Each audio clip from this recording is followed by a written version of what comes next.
Hello there, you're listening to The Planet's Memory, where time breathes and the Earth remembers. There are patterns in the world that whisper secrets older than human memory. They emerge from the depths of forests where no footsteps have fallen, from the spiral of a seashell resting on an ancient shore, from the branching veins of a single leaf trembling in morning light. These patterns appear again and again, repeating themselves across scales so vast and so small that the human mind struggles to grasp their reach. They speak in the language of mathematics, in ratios and sequences that builders and artists have used for thousands of years, yet they existed long before anyone was here to notice them.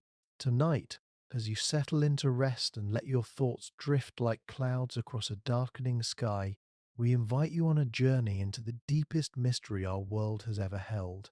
We will walk through forests where trees communicate through hidden networks beneath the soil.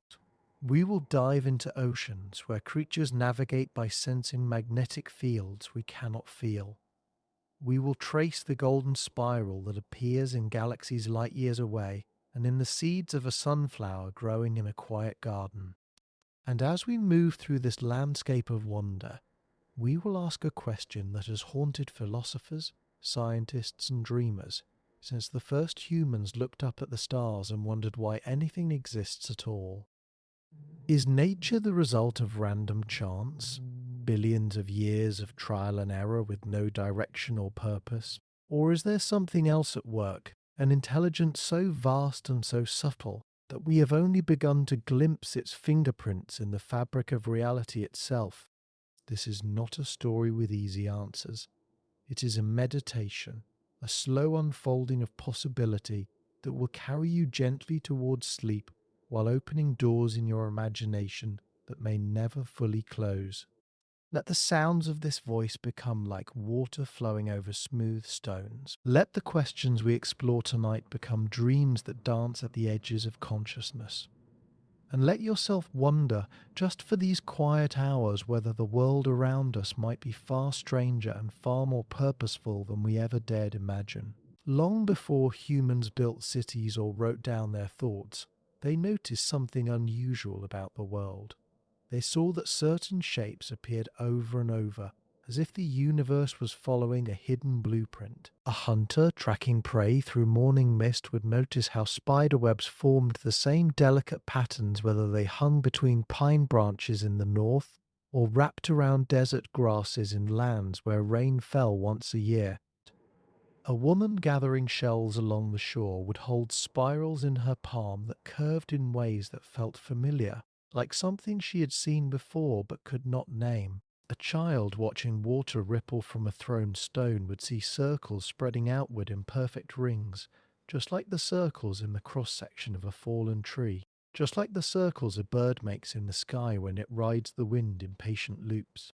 These early humans had no words for mathematics or geometry. They did not think about equations or formulas, but they felt something, a recognition that went deeper than language, a sense that the world was not chaos but order, not randomness but intention. They looked up at the night sky and saw patterns there too, constellations that returned with the seasons, the moon growing full and shrinking to nothing in a cycle as reliable as breath. And they wondered, as all humans have wondered since, whether someone or something had arranged these patterns deliberately, whether behind the beauty of a sunset or the symmetry of a butterfly wing there might be a mind at work, vast beyond comprehension, leaving clues in everything it touched. This question has never been answered, not fully, not in a way that satisfies everyone who asks, but the question itself has shaped human history more than almost any other. It has driven people to build temples and telescopes, to write poetry and prove theorems, to sail across unknown oceans and peer into microscopes at worlds invisible to the naked eye. The search for pattern, for meaning, for the possibility of design in nature is perhaps the most fundamentally human quest there is. And tonight we will follow that quest wherever it leads, through the centuries and across continents, into the hidden structures of reality that science has revealed and into the mysteries that remain untouched by any explanation we have found. We will move slowly, like travellers, with no need to hurry, pausing to examine each wonder we encounter, letting the story unfold at the pace of falling leaves and rising tides.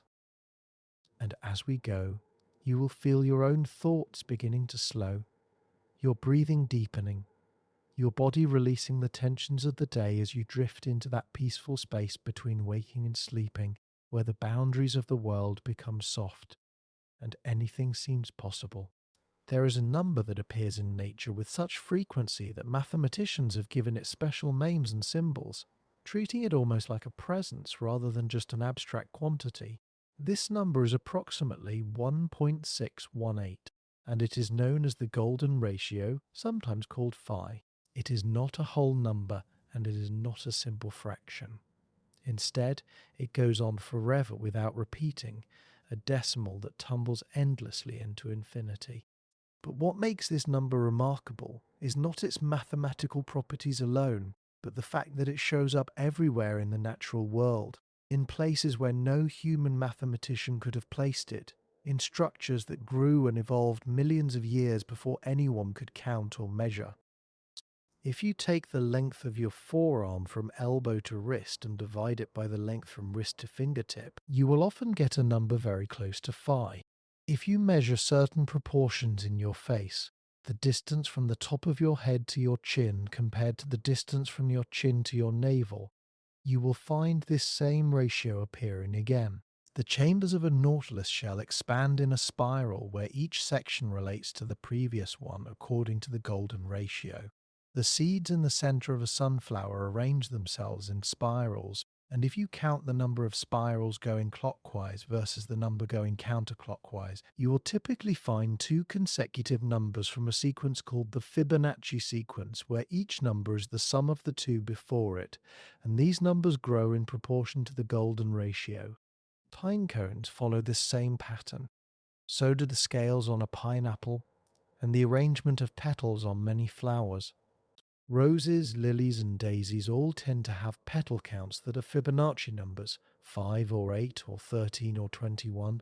The branching pattern of trees, where a trunk divides into branches and those branches divide again, often follows Fibonacci proportions. The spiral of a hurricane seen from space curves according to the golden ratio.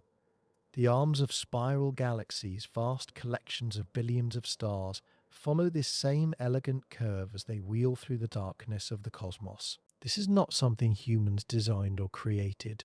These are not patterns we imposed on nature by our way of measuring or thinking.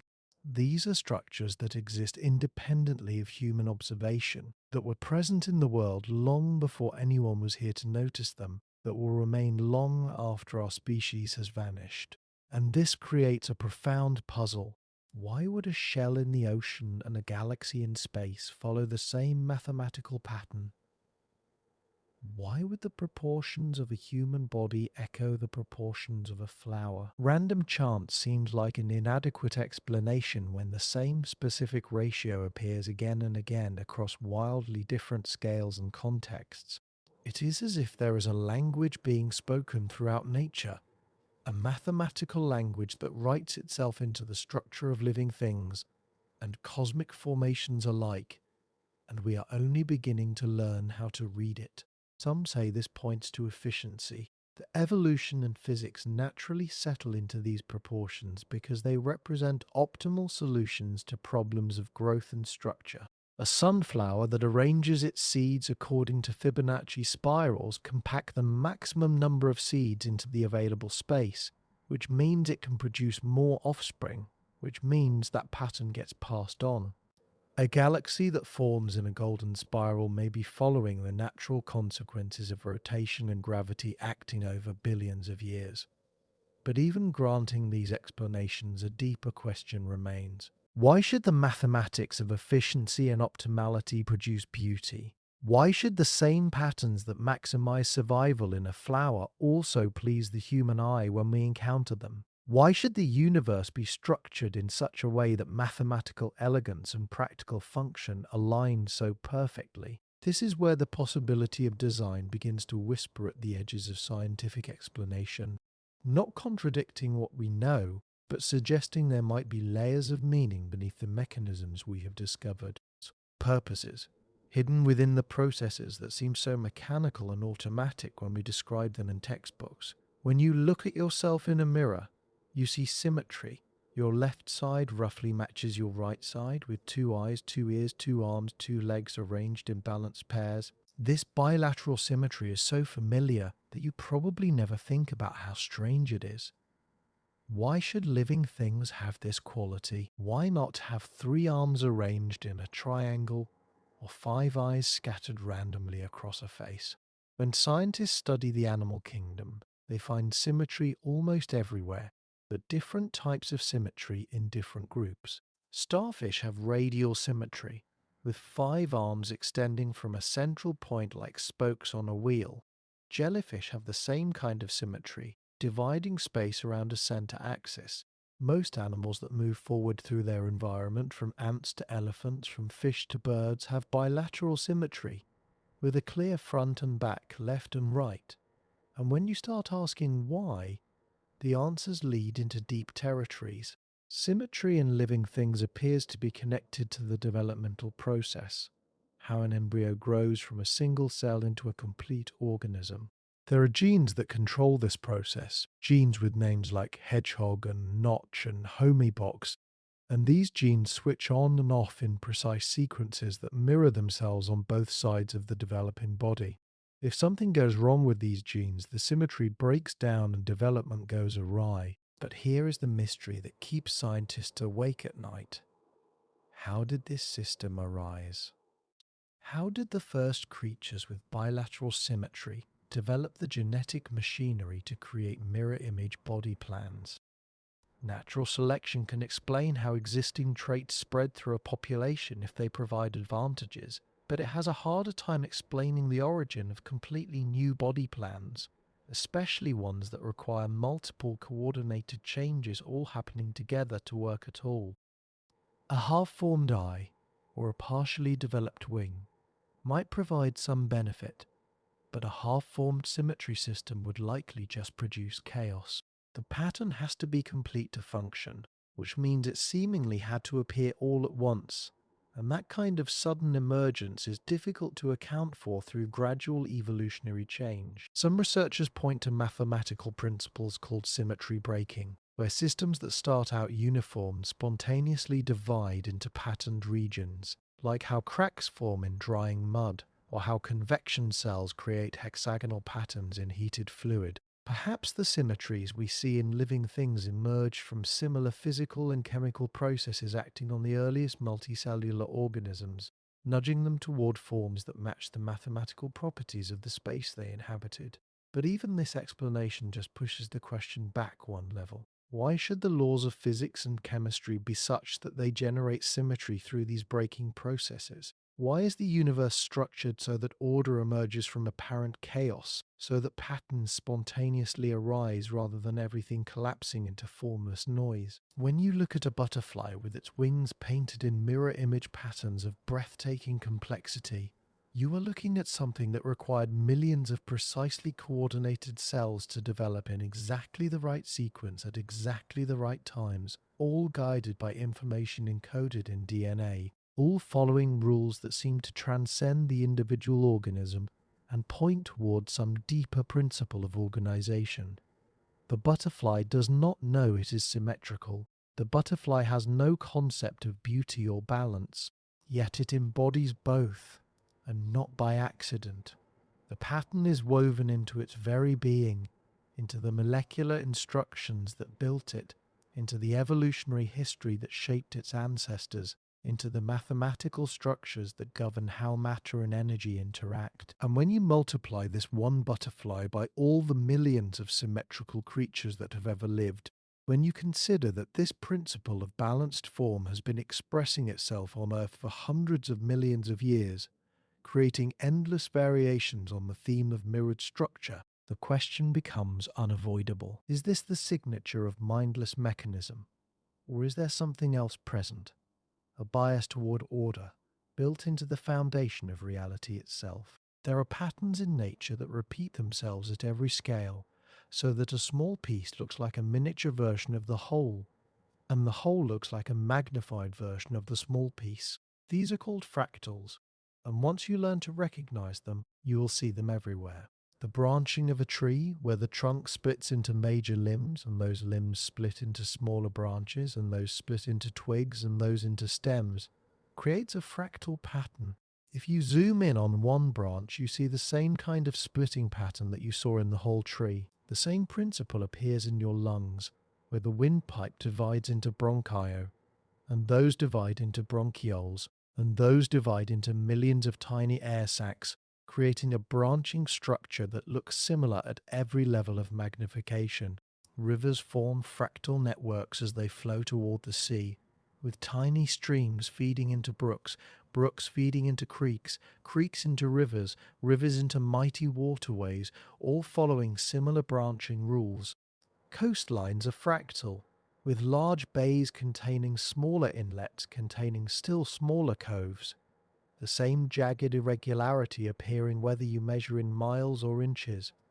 Mountains form fractal patterns with large peaks composed of smaller ridges composed of still smaller outcroppings.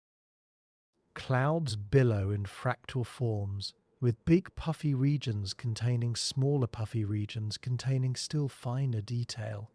Even the distribution of blood vessels in your body follows fractal geometry, allowing the circulatory system to reach every cell while using the minimum amount of material to build the network. What makes fractals so fascinating is that they seem to arise from very simple rules that repeat themselves over and over. You do not need complicated instructions to create a fractal, just a basic pattern that gets applied again and again at smaller and smaller scales. Yet from these simple rules, enormous complexity emerges. Complexity that looks organic and natural rather than mechanical and artificial. Mathematicians discovered fractals by accident in the late 20th century when they started using computers to explore certain equations. They found that simple formulas, when repeated thousands or millions of times, could produce shapes of infinite intricacy. Shapes that looked remarkably like trees and mountains and coastlines even though nobody programmed those specific forms into the equations. The math was just following its own internal logic, and that logic produced patterns that matched what nature had been creating all along. This discovery suggested something profound. Perhaps the complexity we see in nature is not the result of complicated blueprints and detailed instructions, but rather the inevitable outcome of simple processes repeating themselves across different scales. Perhaps you do not need an elaborate design to create a tree, just a rule that says, split in two and repeat, and the tree-like form emerges automatically. Perhaps the intricate beauty of a fern frond, where each small leaflet looks like a miniature version of the whole frond, is just mathematics expressing itself through growth. But this raises as many questions as it answers. Where do these simple rules come from? Why should repeating a basic pattern produce forms that are not only functional but beautiful? A fractal branching structure is efficient for distributing nutrients or air or water, which explains why evolution might favor such designs in living things. But why should the same patterns appear in rivers and coastlines and clouds, in non-living systems where there is no evolution, no survival pressure, no reproductive advantage to explain the pattern? It seems as though there is something about the way matter and energy organize themselves that naturally tends toward fractal structure, a preference built into the basic laws of nature.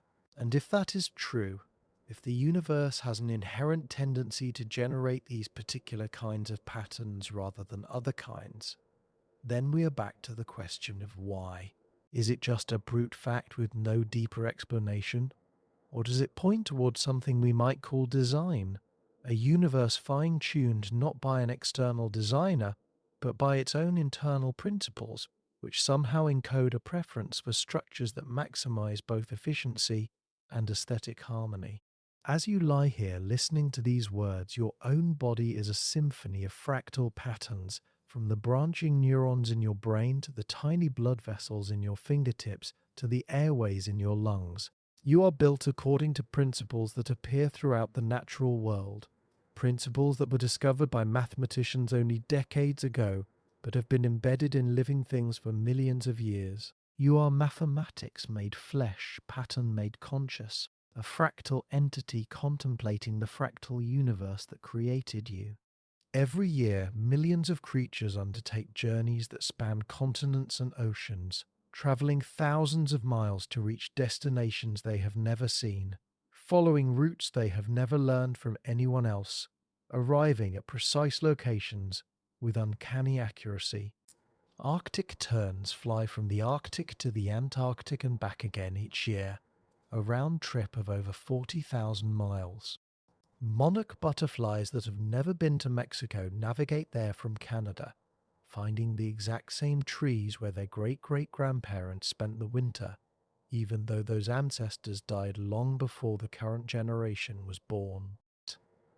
Salmon swim from the ocean back to the exact stream where they were born, sometimes traveling hundreds of miles inland, navigating by senses we do not fully understand. Sea turtles hatch on a beach, crawl to the ocean, spend years or decades swimming thousands of miles through open water, then return to that same beach to lay their own eggs, somehow remembering or knowing where home is despite having no map and no guide. How do they do this? The question has puzzled scientists for centuries, and the answers as we have discovered them only deepen the mystery. Some animals navigate by the sun, using its position in the sky to maintain direction. But the sun moves throughout the day, which means the animal must have an internal clock to compensate for the sun's apparent motion, calculating angles and time offsets that would challenge a human with a compass and calculator.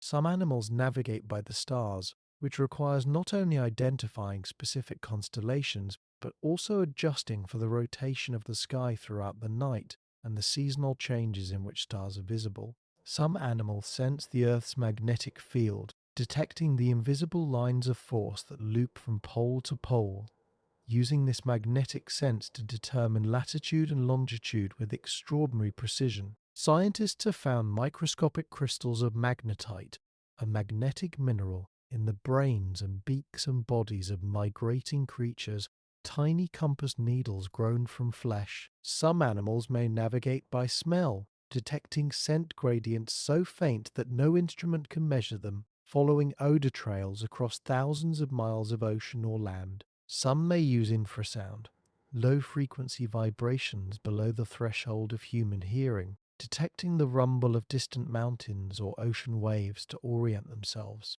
Some may see polarized light patterns in the sky that are invisible to us, reading information in the orientation of light waves scattered by the atmosphere. Many animals probably use multiple cues in combination, cross-referencing different sources of information to maintain course, but even understanding the mechanisms does not dissolve the fundamental mystery. These abilities are not learned. A baby turtle digs itself out of sand and immediately knows to crawl toward the ocean, not inland, without any instruction. A young bird on its first migration knows which direction to fly and when to stop, information encoded somehow in its genes or its development. The precision is staggering. Birds released hundreds of miles off course will correct their flight path and still reach their destination. Salmon navigating through a maze of rivers and streams make the right turn at every junction, choosing paths they have never experienced before. This implies that these creatures have internal maps, inherited maps, maps written into their biology before they are born. But how can that be? How can a butterfly's DNA encode the location of a specific forest in Mexico? How can a turtle's genes contain directions to a particular beach? Geographic information is not the kind of thing we think of as heritable, in the same way that eye colour or body size is heritable, yet somehow it must be passed down through generations, or else these journeys would be impossible. Some researchers suggest that the information is not about specific locations, but about rules and responses, programming that says, fly south until the days get this long, then fly west until you smell these chemicals, then descend when you sense this magnetic field strength. The destination emerges from following a series of conditional instructions, like a computer program that produces complex behavior from simple commands. But even framing it this way does not make it less wondrous. Who wrote the program? How did evolution, working through random mutations and natural selection, assemble instructions so precise that they guide a creature across half the planet?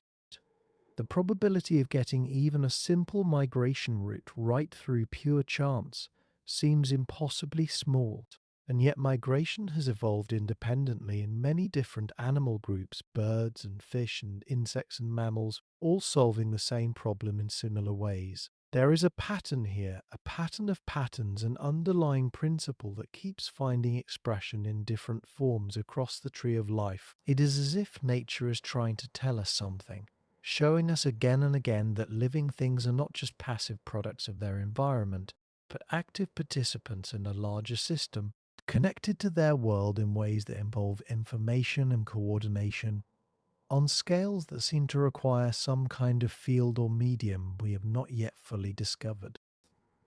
The migrating animals are part of vast networks, not just ecological networks, but information networks, tuned to signals and cues that flow through the planet like invisible currents, and they have learnt to ride those currents with skills we are only beginning to comprehend. As you rest here, think about what it means that these small creatures can accomplish navigational feats that would require humans to have sophisticated instruments and training, and they do it without thinking, without calculating, just following an inner knowing that we can only call instinct because we have no better word for knowledge that seems to come from nowhere, or perhaps from everywhere, from the pattern itself speaking through the living beings that embody it. Of all the mysteries we will explore tonight, none cuts closer to home than consciousness itself. Right now, as you listen to these words, you are experiencing something. You hear the voice, you follow the meaning, you might visualize images or recall memories or feel emotions in response to the ideas being presented. There is something it is like to be you, an inner life, a subjective experience that no one else can access directly. This phenomenon of consciousness, of awareness, of having an interior mental world, is perhaps the most immediate and undeniable fact of your existence. Yet it is also the most difficult thing to explain. Neuroscientists can track brain activity and correlate specific patterns of neural firing with particular mental states. They can show you which regions of your brain light up when you see a face or solve a problem or experience pain. They can even predict some of your decisions seconds before you become consciously aware of making them, suggesting that much of what your brain does happens beneath the surface of awareness. But all of this describes correlation, not explanation. It tells us that consciousness is associated with certain physical processes, but it does not tell us how or why those physical processes produce the felt quality of experience. There is a philosophical term for this gap, the hard problem of consciousness, coined to distinguish it from the easy problems of explaining which brain regions do what and how information gets processed. The hard problem asks how subjective experience arises from objective physical stuff. Why should a particular pattern of electrical and chemical activity in neurons create the experience of seeing the color red, or tasting chocolate, or feeling sad? You could imagine a universe where brains process information and control behavior without producing any inner experience at all, where creatures act exactly as we do but with no one home inside, no awareness, just mechanical responses. Yet that is not the universe we inhabit. Consciousness exists, which means the universe is stranger than it might have been. Some scientists argue that consciousness must somehow emerge from complexity, that when you get enough neurons interacting in the right ways, subjective experience pops into existence as a new property of the system, the way wetness emerges from a collection of water molecules even though individual molecules are not wet. That this analogy may be misleading, because wetness is still just molecules interacting in a particular way. and we can explain it completely in physical terms. Consciousness seems different. No matter how much we learn about neurons and synapses and neurotransmitters, the explanation still leaves out the most important thing: the fact that it feels like something, the irreducible reality of experience itself. Other thinkers propose that consciousness might be fundamental, not something that emerges from non-conscious parts, but rather a basic feature of reality, like mass or charge, something woven into the fabric of the universe at the deepest level. In this view, even simple systems might have some primitive form of experience, and what we call consciousness in humans and animals is just a highly organized and complex version of something that is present everywhere. This idea, called panpsychism, sounds strange at first, but it solves the hard problem by denying that consciousness ever needs to emerge from non-conscious matter, because there is no such thing as non-conscious matter, only different degrees and organizations of consciousness. If this is true, then the pattern we have been tracing through nature is not just a pattern of form and structure, but a pattern of mind, of awareness distributed throughout the world in ways we barely understand, concentrated intensely in some places like human brains, but never entirely absent from any configuration of matter and energy. The implications are dizzying. It would mean that when you look at a tree or a stone or a distant star, you are not just seeing dead matter arranged in interesting shapes, but rather some form of being that experiences its own existence in ways utterly alien to your human perspective. It would mean that the universe has been conscious all along, not in the sense of thinking thoughts or making plans, but in the sense of having some inner quality, some primitive awareness, from which our own rich mental lives have emerged through eons of evolution and complexification. And if consciousness is fundamental, if it is built into the universe from the beginning, then perhaps the patterns we see in nature are not just mechanical arrangements, but expressions of this universal mind, the way thoughts and feelings are expressions of your individual mind.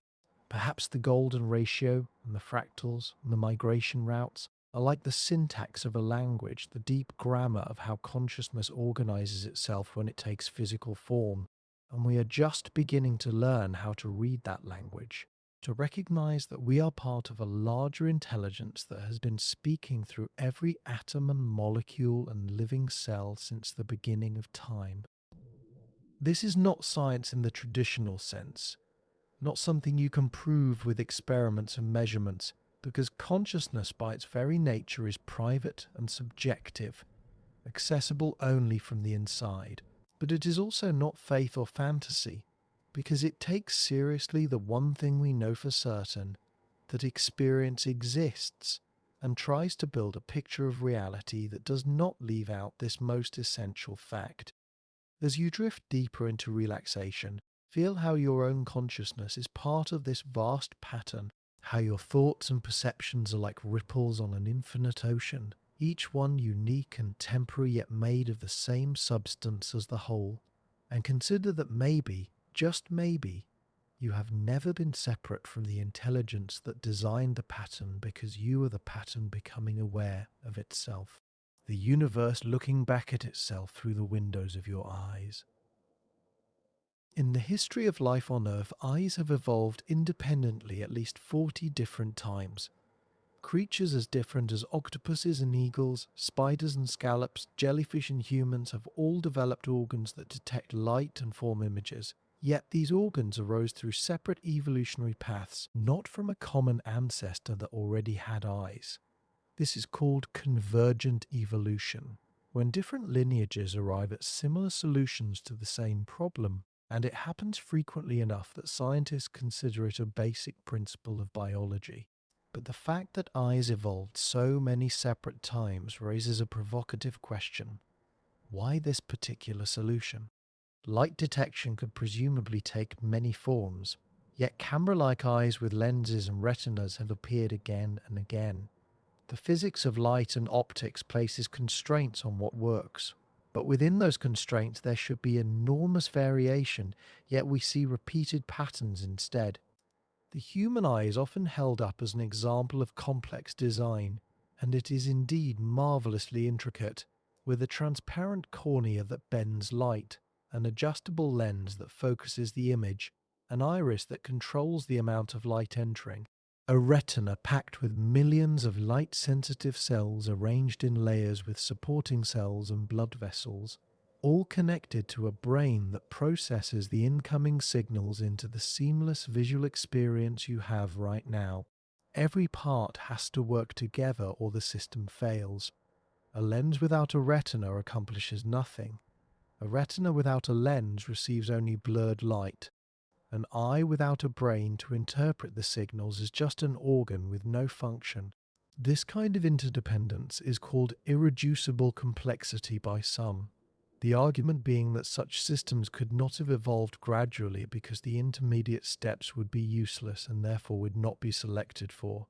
But evolutionary biologists have shown that this argument is flawed. Eyes did evolve gradually, and we can trace the steps. The simplest form of vision is just a patch of light-sensitive cells on the surface of a creature, allowing it to tell light from dark, which provides valuable information about day and night, and shadows that might indicate predators. From there, the light-sensitive patch can curve inward, creating a cup shape that can detect the direction light is coming from, which tells the creature not just that there is light, but where the light is located. This provides a survival advantage, and we see this form in some flatworms.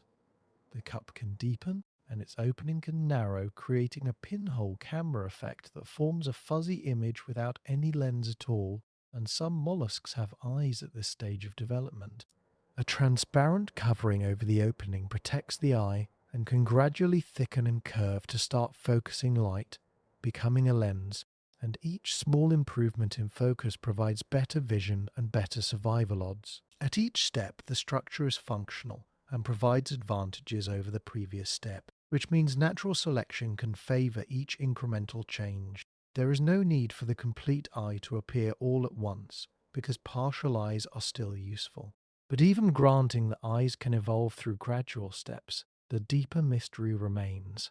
The genes that control eye development are remarkably similar across wildly different animal groups. Fruit flies and humans share a gene called PAX6 that acts as a master control switch for eye development.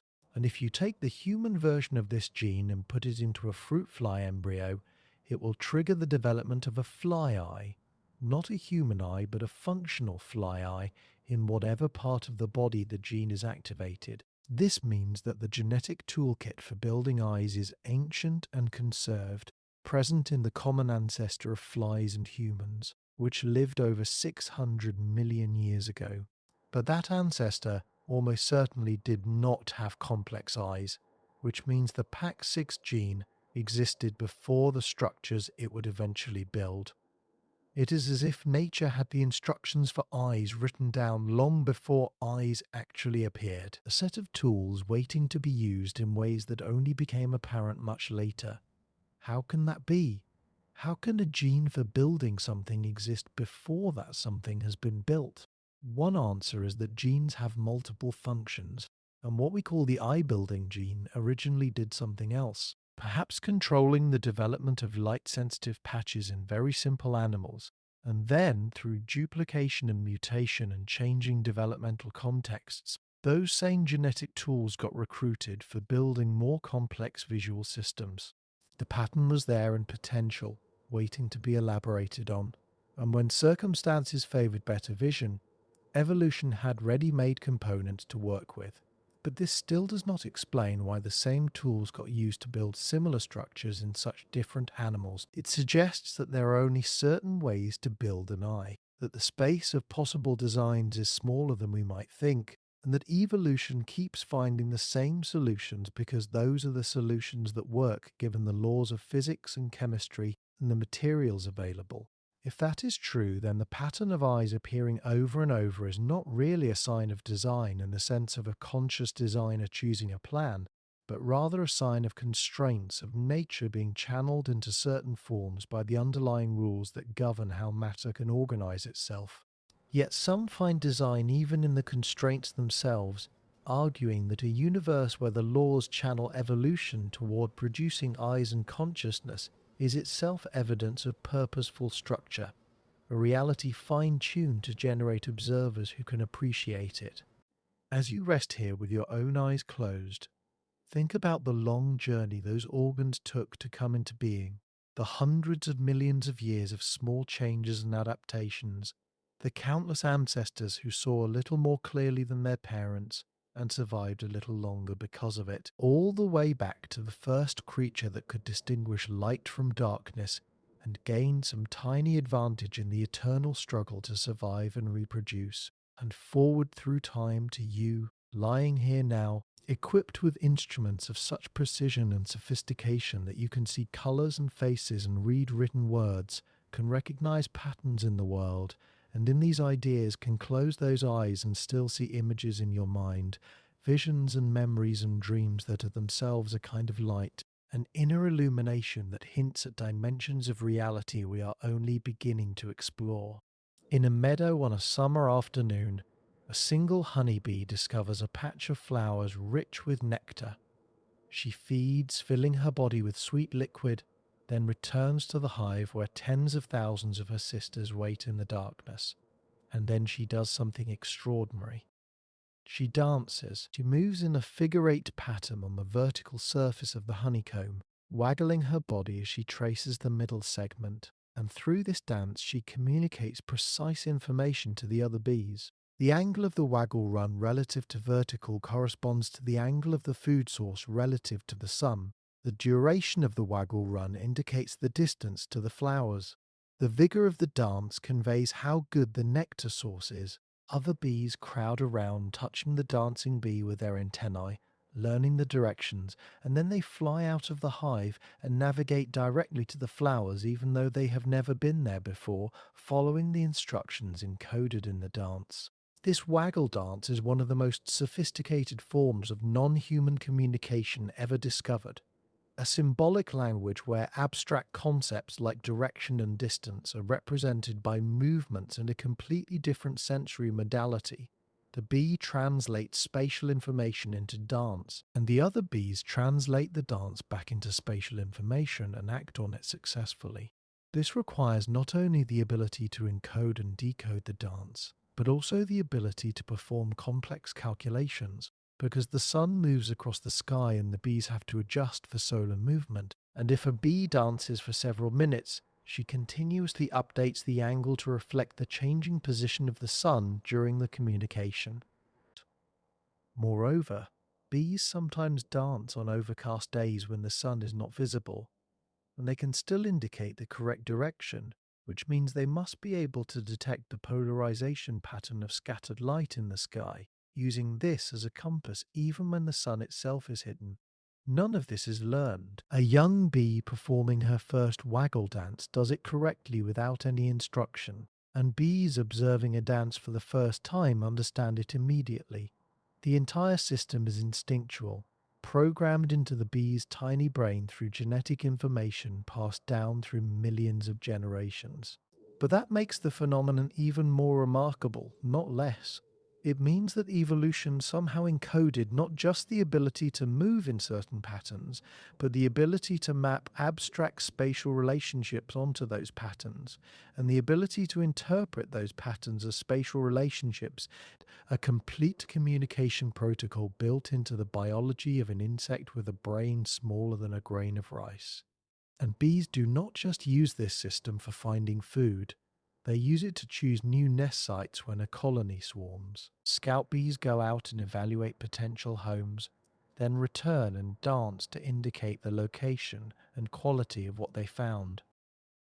Multiple scouts might dance for different sites, and the colony somehow integrates all this information, with more bees visiting the better sites and more dances being performed for those sites, until a consensus emerges and the entire swarm flies to the chosen location. This is collective decision-making of astonishing sophistication, a democratic process playing out through dance and feedback, with no central authority, no leader making the final call, just a distributed intelligence arising from the interactions of thousands of individuals following simple rules. The pattern here is not just in the waggle dance itself, but in the social structure that makes the dance meaningful, the entire hive functioning as a kind of superorganism where information flows between members and decisions emerge from the group that no single bee could make alone. This is a form of intelligence utterly unlike human intelligence, not based in a single large brain but distributed across many small brains working in concert, yet achieving outcomes that require planning and evaluation and consensus building. When scientists study bee behavior, they find layers of complexity that seem impossible given the simplicity of the individual components. A single bee has fewer than 1 million neurons compared to the 100 billion in a human brain, yet bees can recognize faces, learn complex foraging routes, count up to 4, understand the concept of zero, and even form simple abstract concepts like same versus different. They can be trained to solve problems and learn rules, demonstrating flexibility and intelligence that challenge our assumptions about what is required for cognition. And all of this, remember, evolved without any intention to create a communication system or a decision-making process. There was no bee engineer designing the waggle dance. There was only natural selection favoring colonies that could share information more effectively, rewarding hives where scouts could guide their sisters to resources, generation after generation refining the system through survival of the colonies that communicated best.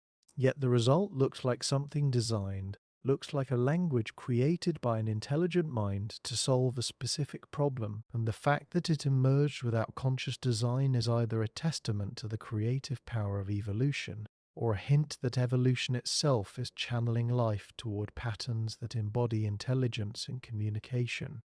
That the universe has a bias toward creating systems that can represent information and make decisions and act on knowledge. As you lie here listening, your own brain is processing information in ways you are not consciously aware of, just as the bee follows her instincts without understanding why. Your neurons fire in patterns that encode memories and sensations, that represent the world and guide your actions, and you experience all of this as a seamless flow of consciousness. But beneath that flow is a dance as intricate as the waggle dance, a dance of electrochemical signals moving through networks, and somehow from that dance arises the feeling of being you, the sense that someone is home inside your head, experiencing your life. We do not fully understand how that happens, any more than we fully understand how the bee colony achieves its collective intelligence, but perhaps both are expressions of the same underlying principle, patterns organizing themselves in ways that create new properties, mind emerging from matter, not because matter is already conscious, but because the universe is structured in such a way that when matter organizes into certain configurations, consciousness is what happens inevitably, naturally, as if this was what the universe was aiming for all along. When water freezes into ice, it does not become a random solid. Instead, the water molecules arrange themselves into a precise geometric pattern, a hexagonal lattice where each molecule is positioned at specific angles and distances from its neighbors, and this pattern repeats itself throughout the entire crystal structure. This is why snowflakes have six-fold symmetry, why every snowflake is built around a hexagonal core, even though no two snowflakes are exactly alike in their detailed branchings. The shape emerges from the properties of water molecules, from the way hydrogen bonds link oxygen atoms at particular angles. And the temperature and humidity conditions as the snowflake forms determine how it branches and elaborates on that basic hexagonal theme. But the hexagonal symmetry is mandatory, built into the molecular structure, not a matter of chance. Crystals of all kinds show this kind of internal order. Salt crystals form cubes because sodium and chlorine atoms pack together most efficiently in a cubic lattice. Quartz crystals form hexagonal prisms because of the way silicon and oxygen atoms bond together. Diamonds form in a tetrahedral pattern because of the bonding angles of carbon atoms. Each type of crystal has its own characteristic shape, its own geometry that arises inevitably from the properties of its constituent atoms, and these shapes are not merely functional. They are beautiful, often spectacularly so, with flat faces and sharp edges and perfect angles that look as though they were carved by an expert craftsman.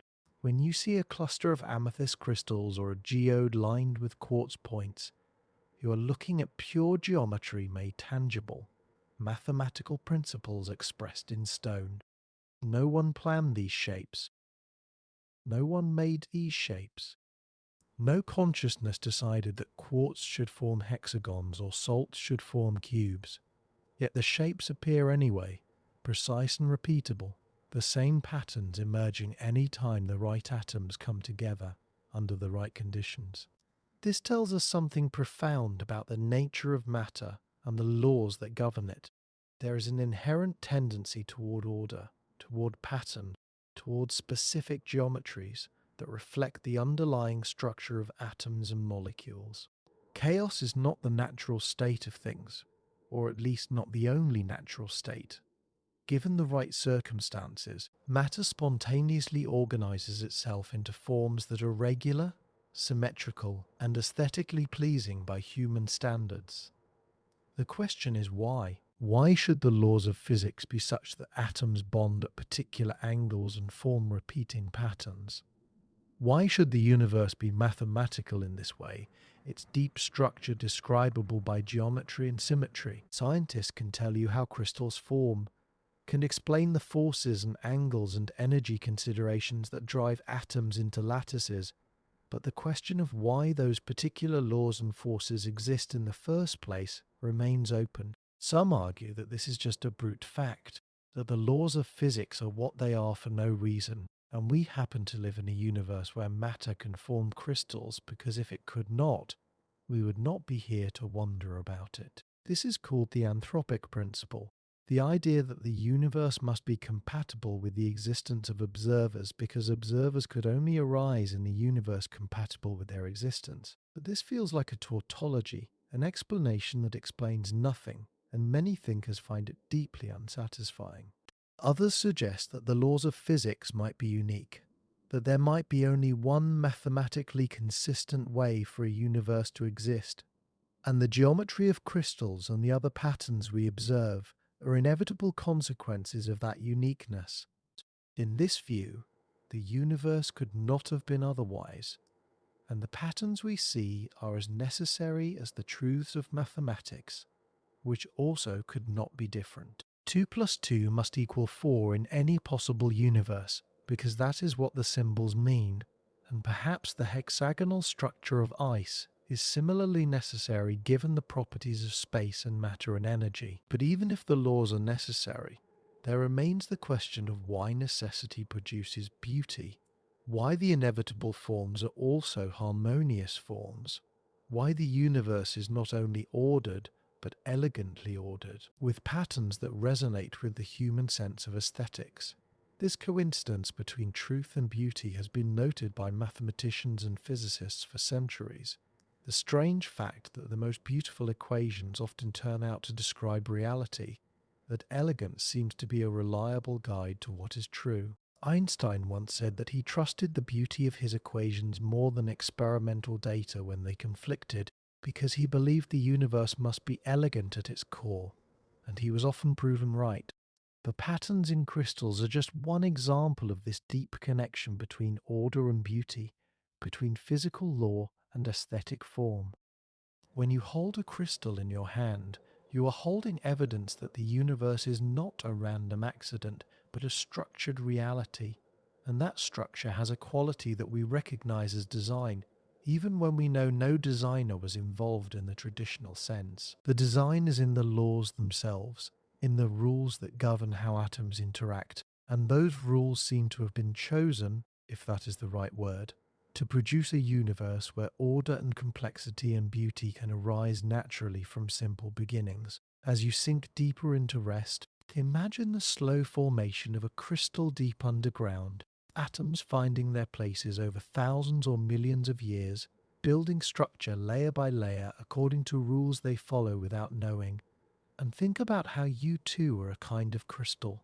A pattern of atoms organized not in rigid geometric arrays but in the flowing dynamic structures of living cells. yet still following rules, still embodying patterns that were written into the fabric of reality long before life began. And consider that maybe the beauty you perceive in crystals is your own pattern recognizing itself, matter seeing the order that made it possible.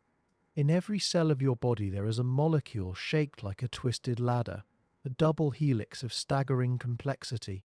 This is DNA, deoxyribonucleic acid, and it contains instructions for building and operating a human being. The instructions are written in a code using just 4 chemical letters, represented by the symbols A, T, G, and C, which stand for the nucleotide bases adenine, thymine, guanine, and cytosine. These letters are arranged in sequences along the strands of the helix, and the sequence determines what the code says. Groups of 3 letters called codons specify particular amino acids, and chains of amino acids fold into proteins, and proteins do the actual work of the cell, acting as enzymes and structural components and signaling molecules. The complete human genome contains about 3 billion of these letters, 3 billion chemical bases arranged in a precise order that makes you different from every other organism on Earth except your identical twin if you have one. And the truly remarkable thing is that this is a code in the most literal sense, a system of abstract symbols that represent something else according to arbitrary rules. The codon GCA means the amino acid alanine, not because there is anything inherently alanine-like about GCA, but because that is what the cellular machinery has been designed to interpret it as. You could imagine a different universe where GCA meant something else, and the system would work just as well as long as everything was consistent. This is symbolic representation, the same kind of abstract relationship that exists between words and their meanings in human language, and finding it at the foundation of life was one of the most profound discoveries in the history of science. It means that life is information, not just matter and energy. You can have all the chemicals that make up a cell, but without the information encoded in DNA telling those chemicals how to organize themselves, you do not have life. Just a soup of molecules. The information is primary and the physical structures are secondary, expressions of the information, and this fundamentally changes how we think about what life is and where it came from. The origin of the genetic code remains one of the deepest unsolved problems in biology. We know that DNA stores information, and RNA helps translate that information into proteins, and we understand the process in exquisite detail, but we do not know how this system began. For DNA to function, you need proteins to copy it and repair it and transcribe it, but proteins are built according to instructions in DNA, which creates a chicken and egg problem. Which came first, the DNA that codes for proteins or the proteins that work with DNA? Most researchers think RNA came first, because RNA can both store information like DNA and catalyze chemical reactions like proteins. So an early RNA world might have existed before DNA and proteins evolved. But even granting that, we still have to explain how the first self-replicating RNA molecules arose from non-living chemistry. And this is where the problem becomes truly difficult. The simplest self-replicating RNA molecules we can imagine are still far too complex to have appeared by chance. Calculating the odds of randomly assembling even a short functional RNA sequence gives numbers so astronomically small that it seems impossible it could have happened in the entire history of the Earth, even if every possible combination was tried trillions of times per second. Yet it did happen, or we would not be here, which means either our calculations are missing something important, or there are processes we do not yet understand that make the origin of life far more probable than it appears. Some scientists propose that life did not arise through pure chance, but through chemical necessity, that the laws of chemistry naturally favor the formation of complex molecules under certain conditions, and the early Earth provided those conditions in abundance. Hydrothermal vents at the bottom of the ocean, or warm pools on volcanic islands, or other energy-rich environments might have acted as natural laboratories where organic molecules could form and interact in ways that gradually led to self-replication. Each small step toward life might have been chemically favored, driven by thermodynamics and kinetics, so that the emergence of living systems was not a lucky accident, but an inevitable consequence of chemistry playing out in the right environment. But even if we accept this, we are still left with the mystery of the code itself. Even if chemistry naturally produces self-replicating molecules, why should those molecules use a code? Why should there be this symbolic relationship between nucleotide sequences and amino acids? The genetic code appears to be arbitrary, or at least partially so, with no obvious chemical reason why a particular codon should correspond to a particular amino acid. Yet the code is nearly universal, used by almost all life on Earth with only minor variations, which suggests it was established very early in the history of life and has been conserved for billions of years. Once the code was set, changing it would be catastrophic because every gene in the genome depends on the code being consistent, so evolution locked in whatever code arose first, even if other codes might have worked just as well or better. This means the genetic code we observe today might be a frozen accident, a historical contingency that tells us nothing deep about the nature of life. Or it might be the only code that works given the constraints of biochemistry, a unique solution to the problem of translating nucleic acids into proteins. We do not yet know which interpretation is correct, and both possibilities are unsettling in their own ways. If the code is arbitrary, then life as we know it is based on a foundation that could have been completely different, and we are left wondering whether other forms of life with different codes might exist elsewhere in the universe, or might have existed on Earth in the distant past and gone extinct. If the code is unique and necessary, then we are left wondering why biochemistry is structured in such a way that only this particular code works, which brings us back to questions about the laws of chemistry and physics, and why they are the way they are. As you rest here, your cells are reading the code written in your DNA, transcribing genes into messenger RNA, translating that RNA into proteins, using those proteins to build more DNA and more RNA and more proteins, a self-perpetuating cycle of information and matter that has been running continuously in an unbroken chain since the first living cell arose billions of years ago. You are the latest link in that chain, and the code that defines you is the same code that defined your ancestors all the way back to the beginning, modified and edited over the generations but never completely rewritten. You are a message written in a 4-letter alphabet, a living text that reads itself and reproduces itself and evolves over time. And the fact that such a system exists at all is perhaps the greatest mystery we have encountered, because it is not enough to say that life evolved. We also have to explain how evolution itself got started, how the first simple codes arose from a world without codes, how meaning and information entered a universe that seems at its most basic level to be just particles and forces with no intrinsic significance.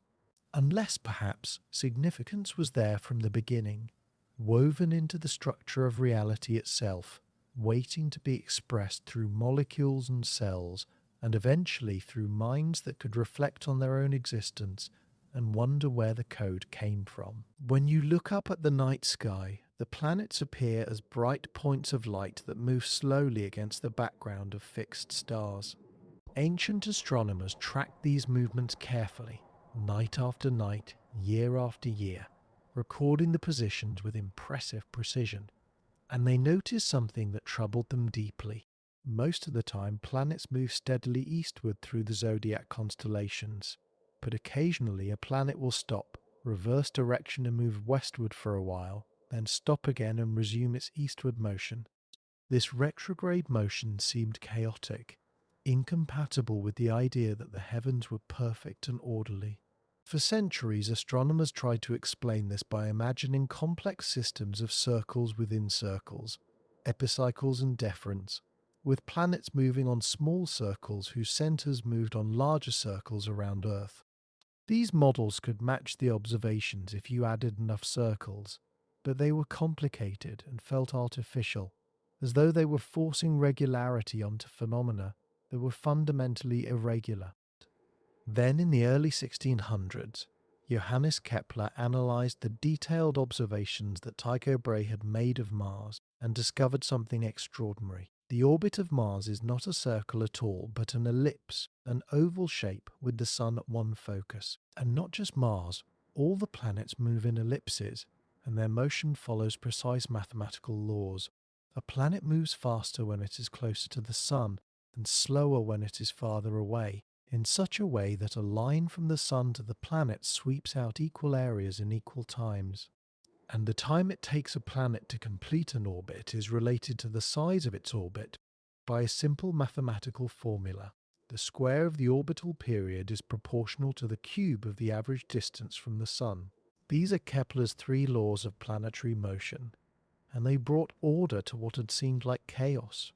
Retrograde motion was not real motion backward, but an illusion caused by Earth overtaking an outer planet in its orbit. Ancient astronomers tracked these movements carefully, night after night, year after year, recording the positions with impressive precision. And they noticed something that troubled them deeply. Most of the time, planets move steadily eastward through the zodiac constellations, but occasionally a planet will stop, reverse direction and move westward for a while, then stop again and resume its eastward motion. This retrograde motion seemed chaotic, incompatible with the idea that the heavens were perfect and orderly. For centuries, astronomers tried to explain this by imagining complex systems of circles within circles, epicycles and deferents, with planets moving on small circles whose centers moved on larger circles around Earth. These models could match the observations if you added enough circles, but they were complicated and felt artificial, as though they were forcing regularity onto phenomena that were fundamentally irregular. Then in the early 1600s, Johannes Kepler analysed the detailed observations that Tycho Brahe had made of Mars and discovered something extraordinary. The orbit of Mars is not a circle at all, but an ellipse, an oval shape with the Sun at one focus. And not just Mars, all the planets move in ellipses, and their motion follows precise mathematical laws. A planet moves faster when it is closer to the Sun, and slower when it is farther away, in such a way that a line from the Sun to the planet sweeps out equal areas in equal times. And the time it takes a planet to complete an orbit is related to the size of its orbit by a simple mathematical formula. The square of the orbital period is proportional to the cube of the average distance from the Sun. These are Kepler's three laws of planetary motion, and they brought order to what had seemed like chaos. Retrograde motion was not real motion backward, but an illusion caused by Earth overtaking an outer planet in its orbit. This is a geometric necessity in three-dimensional space, which means the inverse square law for gravity is a consequence of space having three dimensions. If space had four dimensions, gravity would follow an inverse cube law and stable planetary orbits would not exist. If space had two dimensions, gravity would not decrease with distance at all, and very different structures would form. We live in a three-dimensional universe, and that fact alone determines much of the physics we observe, including the possibility of planets orbiting stars in stable configurations that last for billions of years, long enough for life to evolve on at least one of those planets, and develop intelligence and look up and marvel at the order of the heavens. This chain of reasoning, from elliptical orbits to gravity to geometry, illustrates something profound about how science explains patterns. Each layer of explanation reveals a deeper layer beneath it, and each deeper layer is simpler and more general than the one above. Kepler's three laws reduce to Newton's one law, which reduces to the geometric properties of three-dimensional space. But this also means that the explanations bottom out in facts that we cannot explain further, at least not yet. Why does space have three dimensions? We do not have an answer, unless we appeal to ideas from string theory that suggest space might actually have more dimensions that are curled up too small to detect, and three is just the number of large dimensions that turned out to be stable in our particular region of the multiverse. But even if that is true, we are just pushing the question back another level. Why does string theory describe reality? Why those particular equations and not others? At some point, the explanations must end in brute facts, in laws or principles that simply are what they are for no further reason, or else we fall into infinite regress, explaining each thing in terms of something deeper forever, without ever reaching bedrock. And yet, even granting that there must be unexplainable facts at the foundation of reality, there is still something remarkable about the specific facts we find. The laws are simple, they are mathematical, they are elegant, they give rise to stable structures and complex patterns. They allow for the existence of stars that burn for billions of years, providing steady energy sources. They allow for planets that orbit in the habitable zones where temperatures permit liquid water. They allow for chemistry complex enough to produce life, and life capable of evolving intelligence, and intelligence capable of discovering the laws themselves. This seems like a lot to get from just a few simple equations and a handful of physical constants. It seems to many people like too much to be coincidence, like the universe has been carefully calibrated to produce the outcomes we observe. As you drift here in the darkness, think about the fact that Earth orbits the Sun at just the right distance, in just the right kind of orbit, around just the right kind of star, in a galaxy that formed under just the right conditions, all of it held together by forces that follow precise mathematical laws. And consider whether this is the luckiest accident in history, or whether there might be something about the nature of existence itself that favors the emergence of order and complexity in consciousness, something that ensures the universe will not be a formless void but a cosmos, which is the ancient Greek word for order and beauty combined into one. As we move deeper into the night and deeper into rest, we must venture into a realm where intuition fails and reality becomes stranger than any myth or dream. This is the quantum world, the domain of the very small, where particles behave in ways that seem impossible according to everyday experience. Here, in the foundations of matter itself, we find patterns that challenge everything we thought we knew about existence, and we confront mysteries that have puzzled the greatest minds in physics for over a century, mysteries that remain unsolved despite all our technological sophistication and mathematical prowess. The story begins in the early 1900s when scientists discovered that light, which everyone thought was a wave, sometimes behaves like a stream of particles called photons, and electrons, which everyone thought were particles, sometimes behave like waves. This wave-particle duality means that the most basic entities in nature do not fit neatly into either category, but are something else. Something we have no good everyday analogy for, something that is both and neither depending on how you look at it.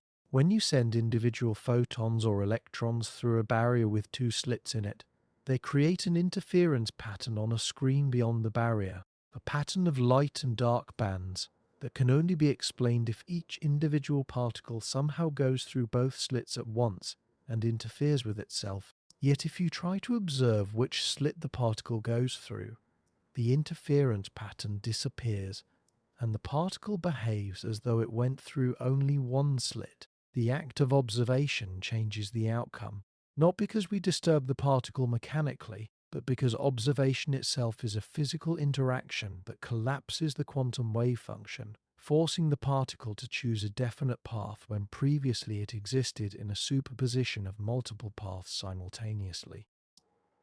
This is not a metaphor or an approximation. Quantum mechanics, the theory that describes all of this, is the most precisely tested scientific theory ever devised. Its predictions have been confirmed to absurd levels of accuracy, better than 1 part in a billion in some cases. Every electronic device in modern civilization depends on quantum mechanics being correct. Yet the theory seems to tell us that reality at its most fundamental level is not made of definite things with definite properties, but rather clouds of probability that crystallize into actuality only when measured. Before measurement, a particle does not have a definite position or momentum. It has only probabilities of having various positions and momenta, and all of those possibilities are in some sense real at the same time, existing in a quantum superposition that our minds cannot properly visualize because nothing in our macroscopic experience works this way.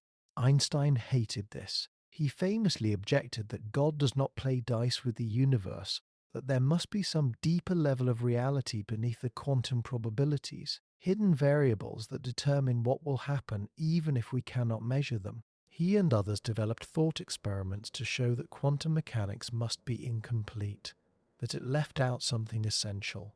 But over the decades, experiments have closed every loophole, and we now know that Einstein was wrong on this point. There are no hidden variables. The probabilities are fundamental. The universe really does, in some sense, play dice. And yet, despite this randomness at the quantum level, stable patterns emerge. Atoms are stable because electrons can only occupy certain discrete energy levels, not a continuous range. The chemical properties of elements are determined by the arrangement of electrons in these levels, and those arrangements follow precise rules based on quantum numbers. The entire periodic table, the foundational organizing principle of chemistry, is a pattern that emerges from quantum mechanics.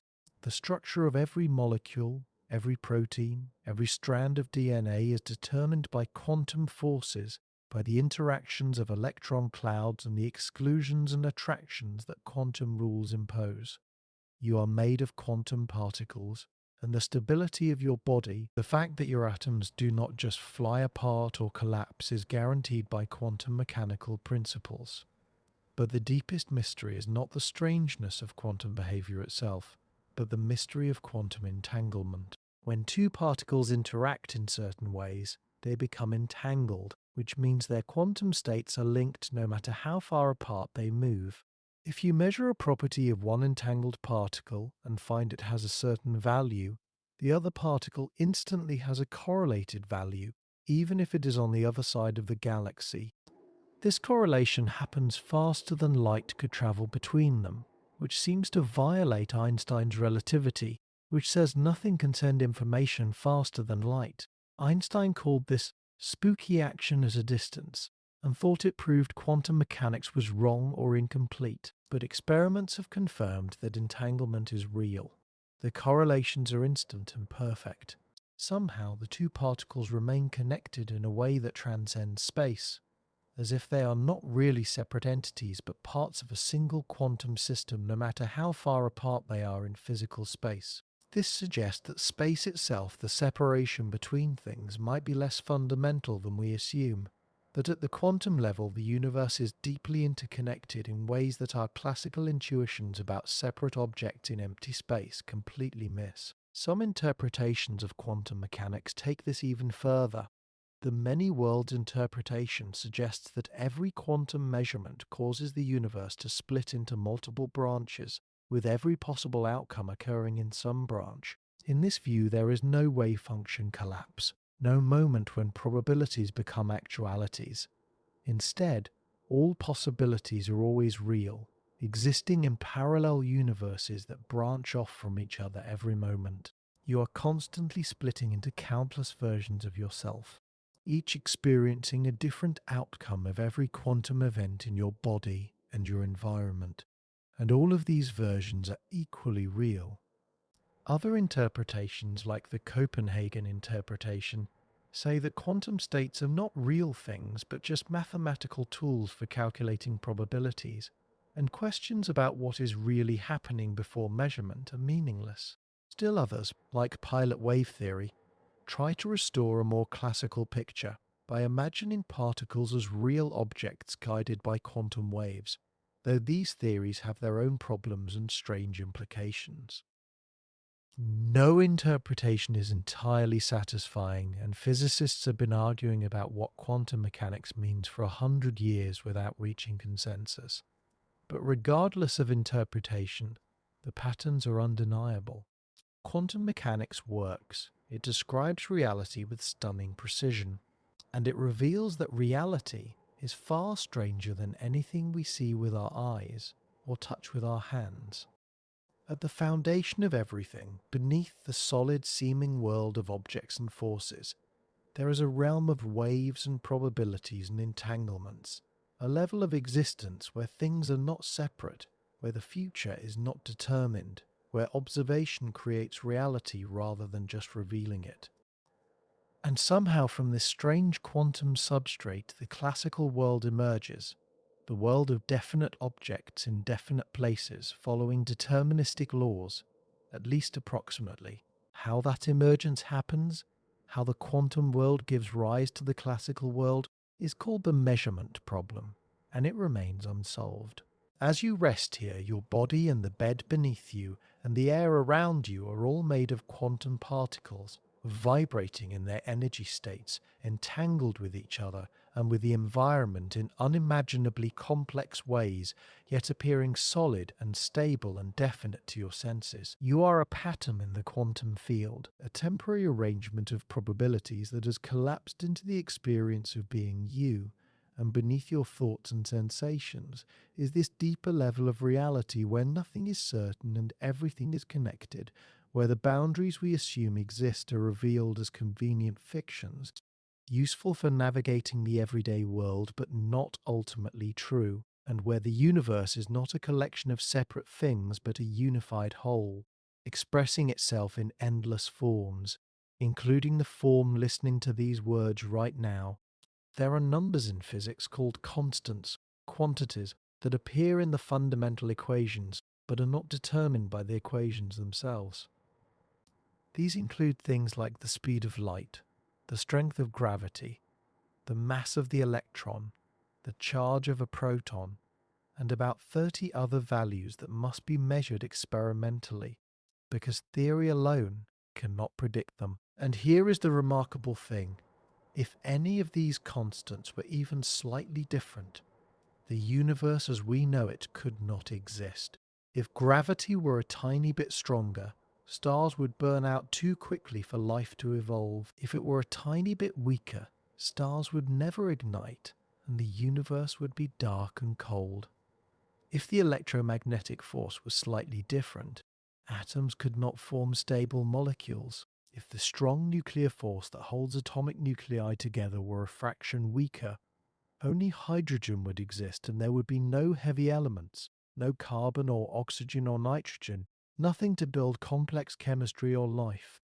If it was slightly stronger, stars could not form because matter would clump together too efficiently early in the universe's history.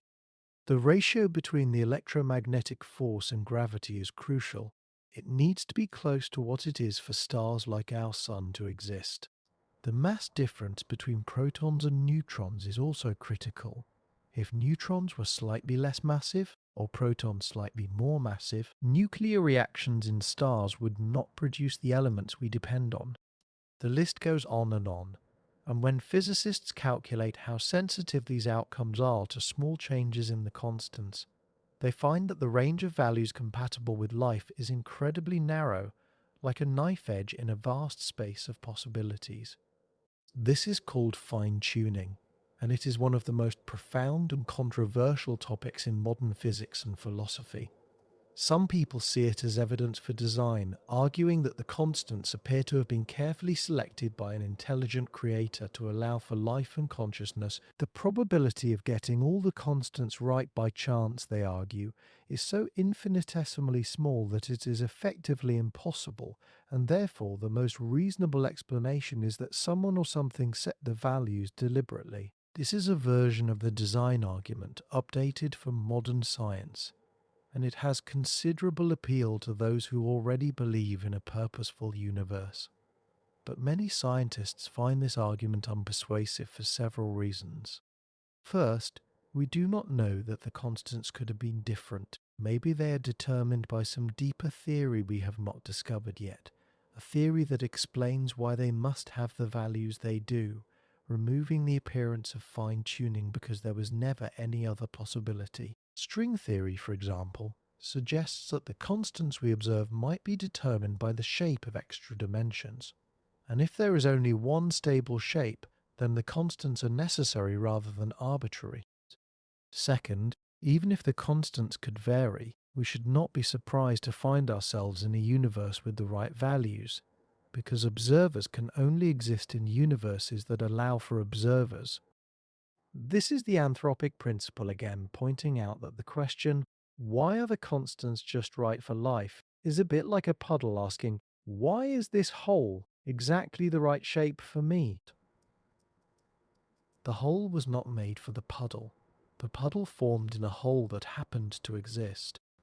Similarly, life formed in a universe that happened to have suitable constants, and if the constants had been different, we would not be here to wonder about them. This argument becomes stronger if we posit a multiverse, an idea that arises from several different areas of theoretical physics. Inflation theory suggests that our observable universe is just one bubble in an eternally inflating spacetime where countless other bubbles are constantly forming, each potentially with different physical constants. String theory suggests there might be something like 10 to the 500th power different possible vacuum states, each corresponding to a different set of physical laws and constants, and perhaps all of these possibilities are realized somewhere in a vast multiverse. In this scenario, the fine-tuning is explained by selection. Most universes are sterile and dead, but in the tiny fraction where the constants happen to allow for complexity and life, that is where observers evolve to ask why the constants seem fine-tuned. We are in one of the rare universes where life is possible because we could not be anywhere else. But not everyone is satisfied with the multiverse explanation either. Some find it unscientific because we cannot observe other universes and therefore cannot test the hypothesis. It seems like explaining one mystery by invoking an infinite number of undetectable entities, which feels like giving up on finding a real explanation. Others worry that the multiverse makes everything meaningless, turning what appears to be purpose and design into blind luck, one winning lottery ticket among an infinite number of losing tickets. And some point out that even if a multiverse exists, we still have to explain the multiverse generating mechanism, whether that is eternal inflation or string theory or something else. Where did those laws come from? Why do those particular theories describe reality rather than some other theories?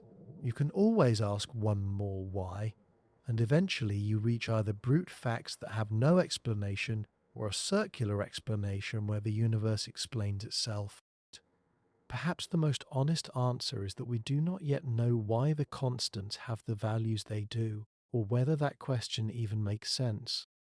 Science is good at explaining how things work given the laws and constants we observe, but it struggles with explaining why those laws and constants exist at all. This might be a limitation of science itself, which must always take some axioms as given in order to build its explanations, or it might be a temporary ignorance that future theories will overcome. But in the meantime, the fine-tuning remains a profound puzzle, and reasonable people can look at the same evidence and reach different conclusions about what it implies.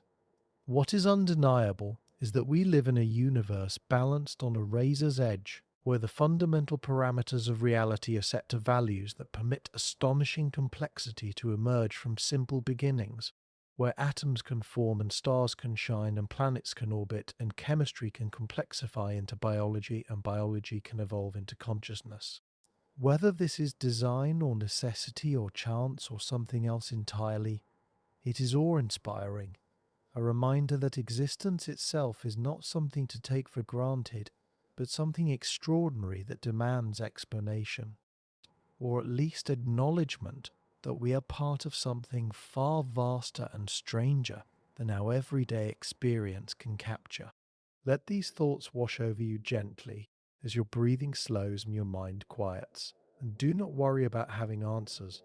Just let the questions linger in that peaceful space between waking and sleeping, where mystery is not a problem to be solved, but a reality to be appreciated. In forests around the world, beneath the surface where roots spread through soil, there is a network of communication that scientists have only recently begun to understand. Trees are connected to each other through their roots, and through symbiotic relationships with fungi called mycorrhizae. These fungal threads, called mycelium, spread through the soil in vast webs, linking trees together into networks that can span entire forests. And through these networks, trees share resources and information. A tree that is photosynthesizing more than it needs or send excess sugars through the fungal network to trees that are struggling, perhaps because they are shaded or sick. Mother trees, the large old trees at the center of these networks, recognize their own offspring through chemical signals and preferentially send nutrients to their young, supporting them until they can grow large enough to compete on their own. Trees can also send warning signals through the network. When a tree is attacked by insects, it produces defensive chemicals, and it also sends signals through the fungal web to neighboring trees, which then begin producing their own defensive chemicals before the insects reach them. This is communication, a form of information sharing that allows the forest to respond collectively to threats. The more we study plants, the more evidence we find that they are not passive organisms, just mechanically responding to stimuli, but rather they are sensing their environment in sophisticated ways and making decisions about how to respond. Plants can distinguish between different wavelengths of light and adjust their growth accordingly. They can detect vibrations, including the sound of running water, and will grow their roots toward the sound. They can sense gravity and grow up and down appropriately, even if you reorient them. They can detect volatile chemicals in the air released by other plants and respond to those chemical signals. Some plants can even distinguish between self and non-self, to recognizing when their roots encounter roots from another individual of the same species versus roots from a different species, or even their own roots, and they adjust their competitive growth strategies based on this recognition. Plants have no brains, no neurons, no central processing system that we would recognize as analogous to our own nervous systems. Yet they clearly process information and coordinate responses across their entire structure.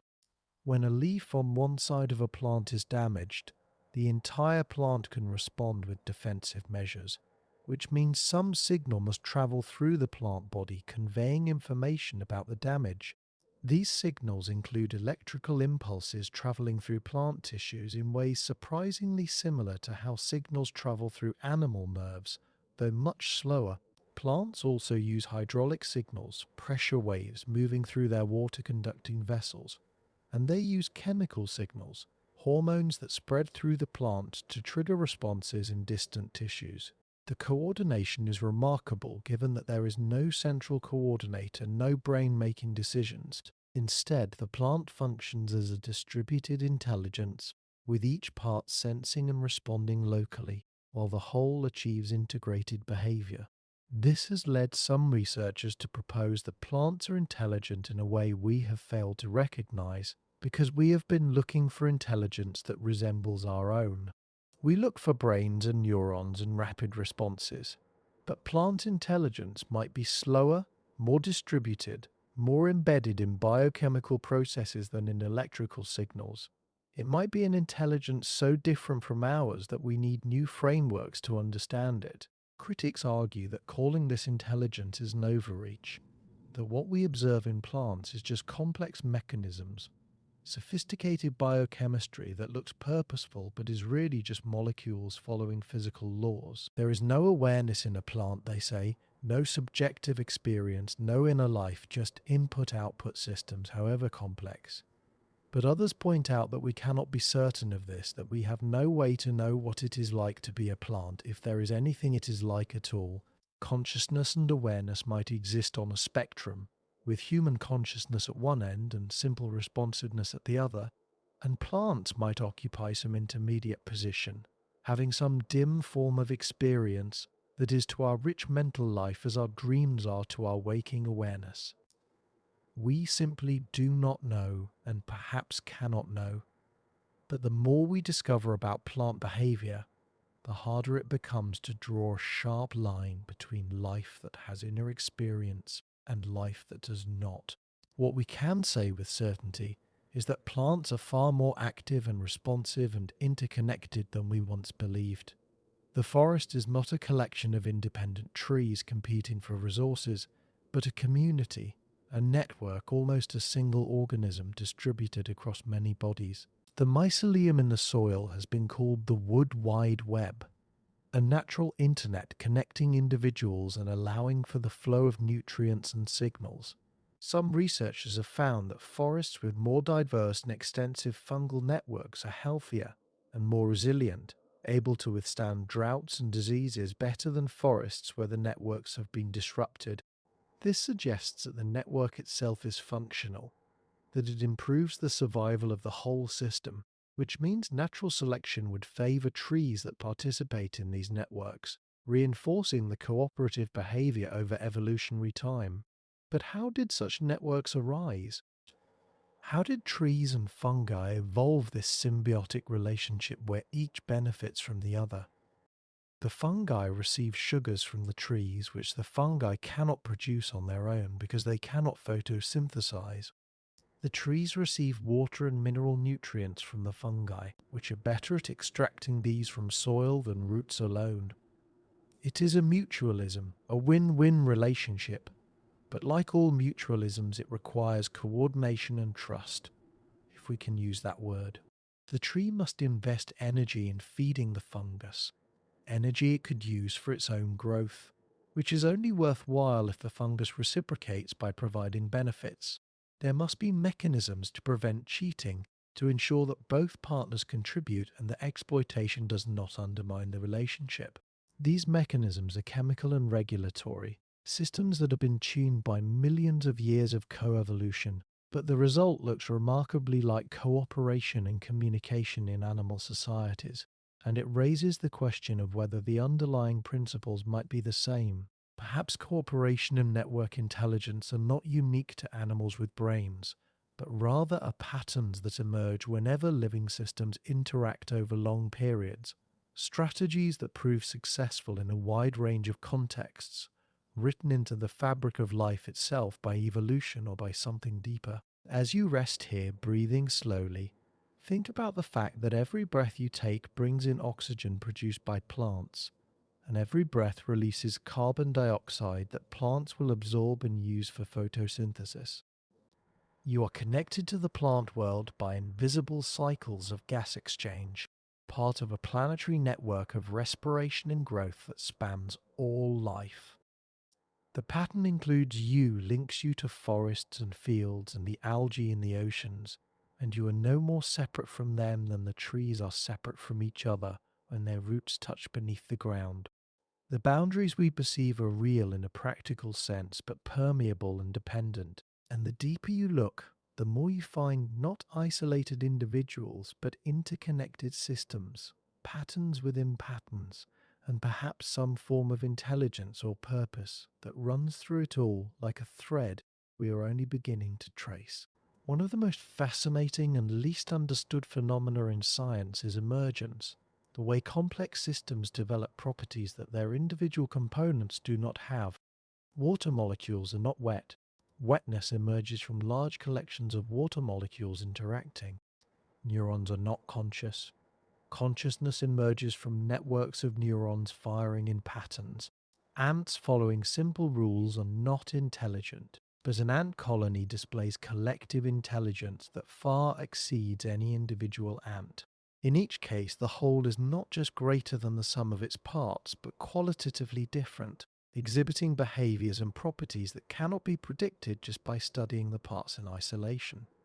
This creates a profound explanatory challenge. If you understand every detail of how neurons work, every ion channel, and neurotransmitter, and electrical property, you still might not be able to predict or explain consciousness.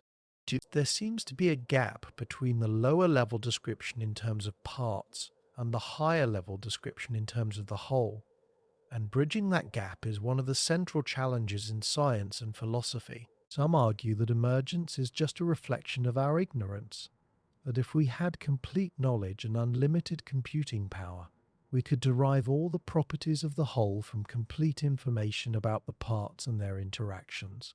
Consciousness would be explained as just a complex pattern of neural activity, not something mysterious, but something that seems mysterious, only because brains are so complicated we cannot track everything that is happening. In this view, emergence is an epistemological issue. a limit on our knowledge, not an ontological issue about the nature of reality. But others argue that emergence points to something deeper, that there are genuinely new properties and laws that come into existence at higher levels of organization, and these cannot be reduced to lower level descriptions even in principle. This is called strong emergence, and it suggests that the universe is stratified into levels, each with its own principles that are autonomous from the levels below. Chemistry is not just applied physics, it has its own concepts and laws that are useful and perhaps necessary for understanding chemical phenomena, even though chemistry ultimately supervenes on physics in the sense that chemical entities are made of physical particles. Biology is not just applied chemistry. It has its own principles like natural selection and genetic inheritance that are not derivable from chemistry alone, even though living things are made of chemicals. And perhaps consciousness involves principles that are not derivable from neuroscience alone, even though minds are implemented in brains. This view preserves a place for emergence as a fundamental feature of reality, not just a feature of our descriptions. One place where emergence is particularly striking is in self-organizing systems. Systems that spontaneously develop structure and order without any external guidance. Snowflakes self-organize as water vapor freezes, creating intricate patterns that are never exactly repeated but always hexagonally symmetric. Convection cells self-organize in heated fluids, creating regular patterns of flow that minimize energy dissipation. Crystals self-organize as dissolved minerals come out of solution, building lattice structures according to molecular properties. In all these cases, order emerges from disorder. Structure appears where there was no structure, and no one is directing the process. The system simply finds a stable configuration that satisfies the physical constraints it is under, and that configuration exhibits pattern and regularity. Living systems are the most complex self-organizing systems we know. A single fertilized egg develops into an organism with trillions of cells organized into tissues and organs, all differentiated and specialized but all containing the same genetic information. How does the egg know how to do this? The information in the DNA provides instructions for making proteins, but it does not explicitly contain a blueprint for the organism, no map showing where each cell should go and what it should become. Instead, development is a self-organizing process where cells interact with their neighbors, responding to chemical gradients and mechanical forces, turning genes on and off based on local conditions, and through these interactions the global structure of the organism emerges. No cell knows the overall plan, but the plan gets executed anyway because it is implicit in the rules the cells follow. This is similar to how an ant colony builds a nest without any ant knowing the design of the whole nest, or how a flock of birds moves in coordinated patterns without a leader directing them.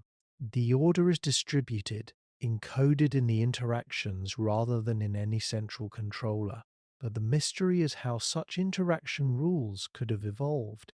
Each individual rule might provide some small advantage, but the advantage only becomes apparent when all the rules work together, which seems to require that they all be in place at once. This is another version of the irreducible complexity problem, and the answer seems to be that evolution does not build complex systems from scratch, but rather modifies existing systems, co-opting mechanisms that originally served other purposes and gradually tuning them for new functions.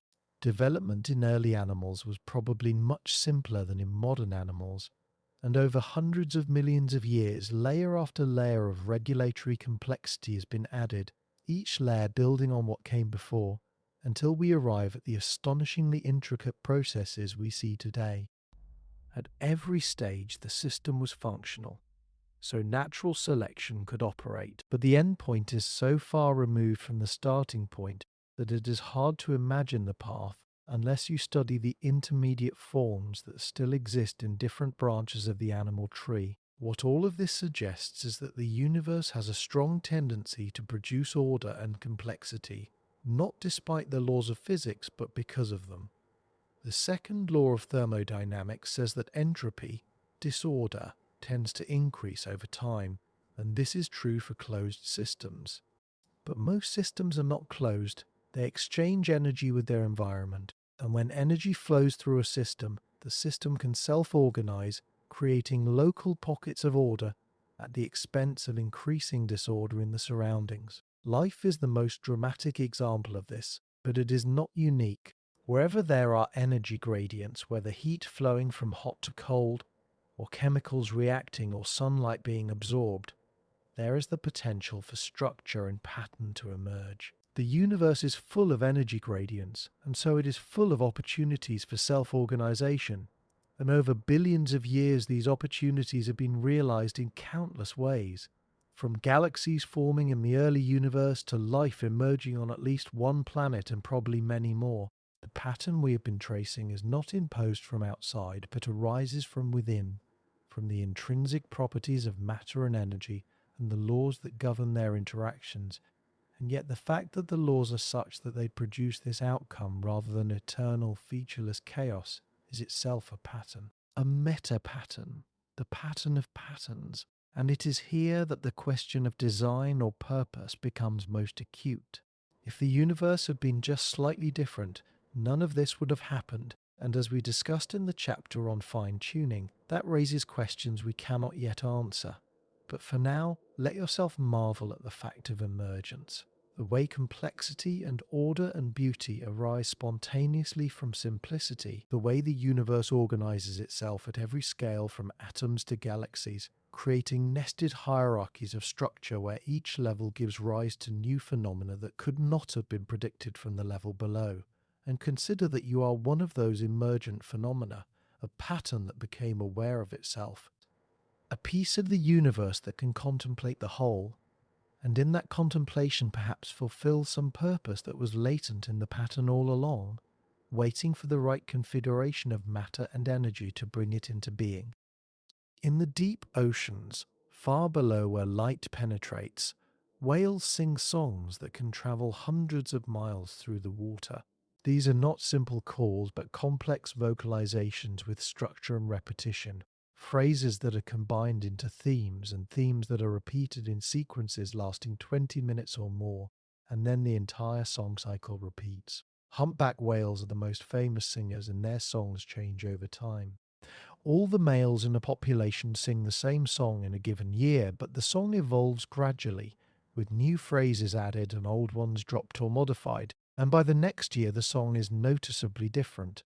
Over a decade, the song can transform completely, bearing little resemblance to what it was before. Yet at any given moment, all the whales in the area are singing the same current version, which means they are learning from each other, listening to their neighbours and adopting the changes, creating a cultural transmission of information that spreads through the population like a fashion or meme. We do not know what the songs mean or why only males sing, or why the songs need to be so long and complex. The prevailing theory is that they are mating displays, males advertising their fitness to females, but this does not explain why the songs change or why conformity to the current version seems important.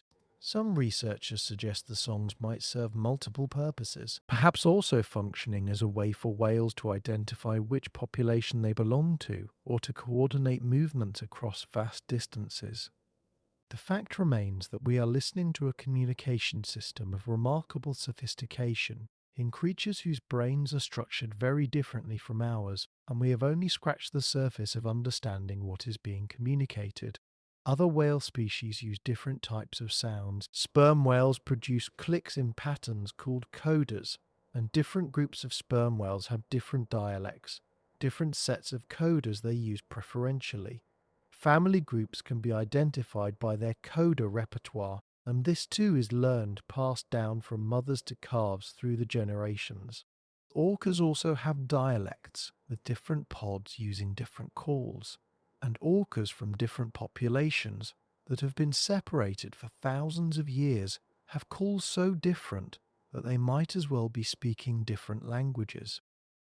This is remarkable because it shows that whale communication is not genetically hardwired, not just instinct, but culturally transmitted, learned and refined and passed on through social interaction.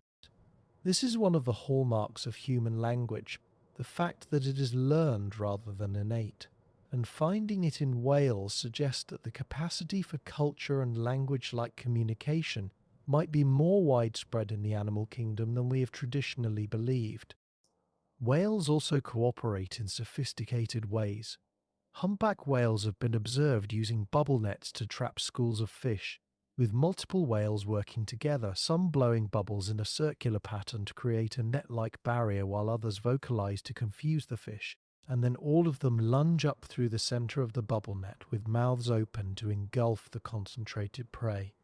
This requires coordination and planning, with different individuals taking different roles, and it is learned behavior passed down through the generations as a hunting technique specific to certain populations. Orcas have even more varied and specialized hunting techniques, different ecotypes pursuing different prey with different methods, from hunting seals on ice floes by creating waves to wash them off, to working together to tip over ice floes, to hunting sharks by flipping them upside down to induce tonic immobility, a temporary paralysis that makes the shark helpless. These techniques are not instinct. They are taught by experienced adults to younger members of the pod, another example of cultural transmission. And the diversity of techniques across populations shows that orcas are innovators, capable of developing new strategies and passing them on. The brain structures that support these abilities are impressive. Whales have large brains, and many species have brains significantly larger than human brains in absolute size. More importantly, they have a high encephalization quotient, meaning their brains are large relative to their body size, which is a common measure of cognitive capacity. The structure of whale brains includes areas that are enlarged compared to human brains, particularly regions associated with processing sound, which makes sense given that their primary sensory world is acoustic.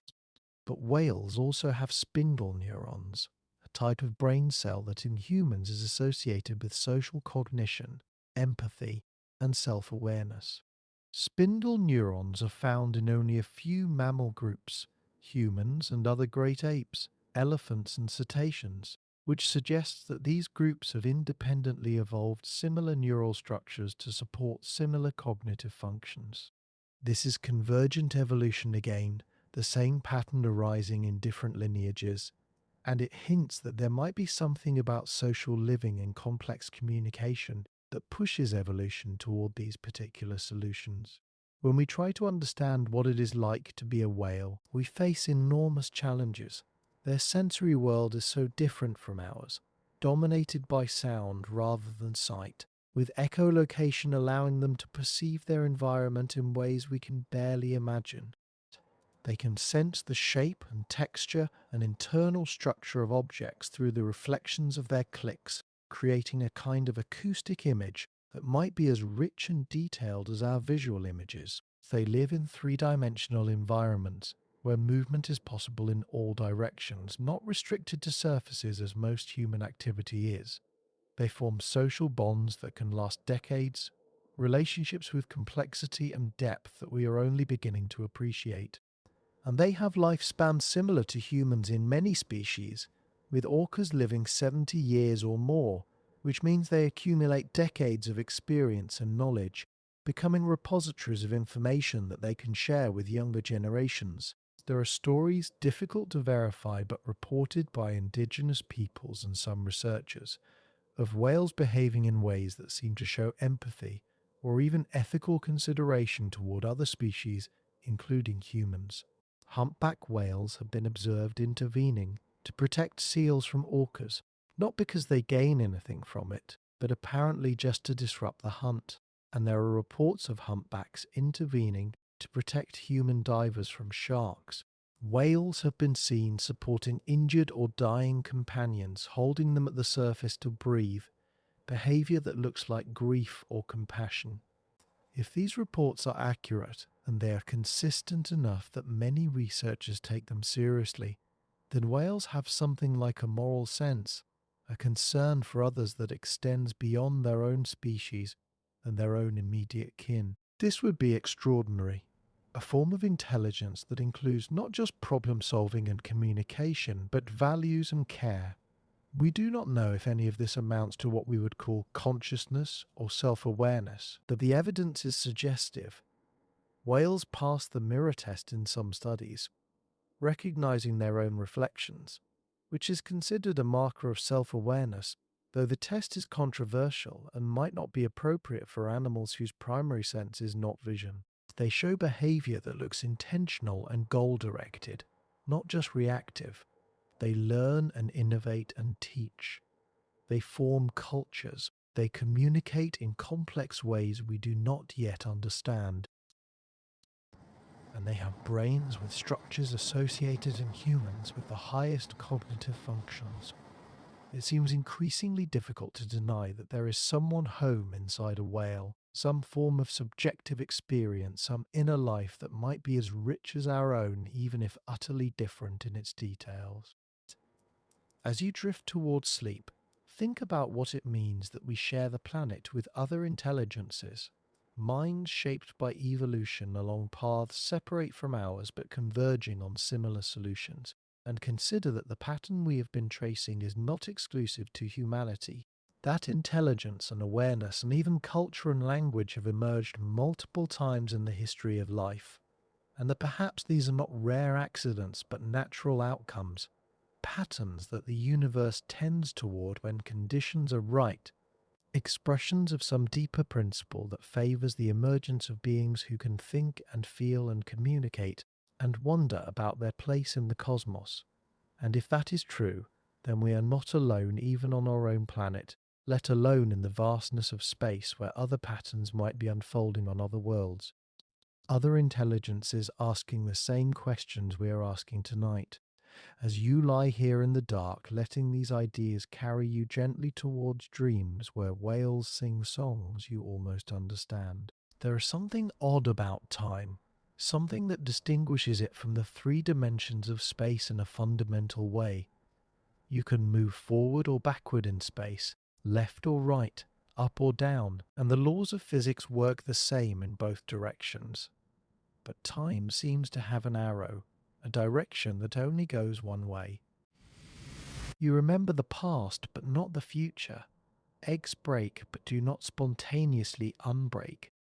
Living things age and die, and their bodies decay into simpler components, never reassembling into life. The universe itself appears to be evolving from a more ordered state in the past toward a more disordered state in the future, a process captured by the second law of thermodynamics, which says that the total entropy, the measure of disorder, always increases in isolated systems. This time asymmetry is deeply puzzling because the fundamental laws of physics are time symmetric. If you film a collision between billiard balls and play the film backward, the backward motion obeys the same laws as the forward motion. The equations do not care which direction time flows. Yet in practice, we never see the backward version happen. If you film an egg shattering and play it backward, showing the fragments leaping off the floor and assembling into a whole egg, everyone immediately recognizes this as wrong, as violating the way time actually works. So why does time have a direction if the laws are symmetric? The answer has to do with probability and initial conditions. While the laws allow motion in both directions, some configurations are vastly more probable than others, and the universe naturally evolves from less probable configurations toward more probable ones. A whole egg is a highly ordered low-entropy state. The atoms are arranged in specific patterns, proteins folded just so, membranes intact. There are relatively few ways to arrange the atoms to create a functioning egg. A broken egg is a disordered high-entropy state. The atoms are scattered randomly, and there are an enormous number of ways to arrange them that all look pretty much like a broken egg. Since there are so many more disordered states than ordered ones, and since the laws of physics allow any transition that conserves energy and momentum, the system will almost certainly evolve from order to disorder, just because there are so many more ways to be disordered. This is the statistical origin of the second law of thermodynamics. But this explanation raises a deeper question. why did the universe start in a low entropy state? If high entropy states are more probable, we should expect to find the universe in a high entropy state, which would be a featureless, homogeneous gas filling all of space with no structure, no stars or galaxies or planets or life. Yet the early universe as we observe it in the cosmic microwave background radiation was remarkably smooth and uniform, a very low entropy condition given that energy and matter could have been distributed in much more chaotic ways.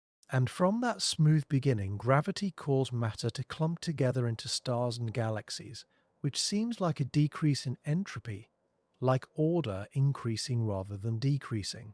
But this is not a violation of the second law, because as stars form and shine, they radiate energy into space, increasing the entropy of their surroundings by more than the entropy decrease of the star itself. The net entropy of the whole system still increases. The sun is a low entropy source of energy, emitting high quality energy in the form of sunlight, and that energy drives processes on Earth that create local pockets of order, life being the most dramatic example.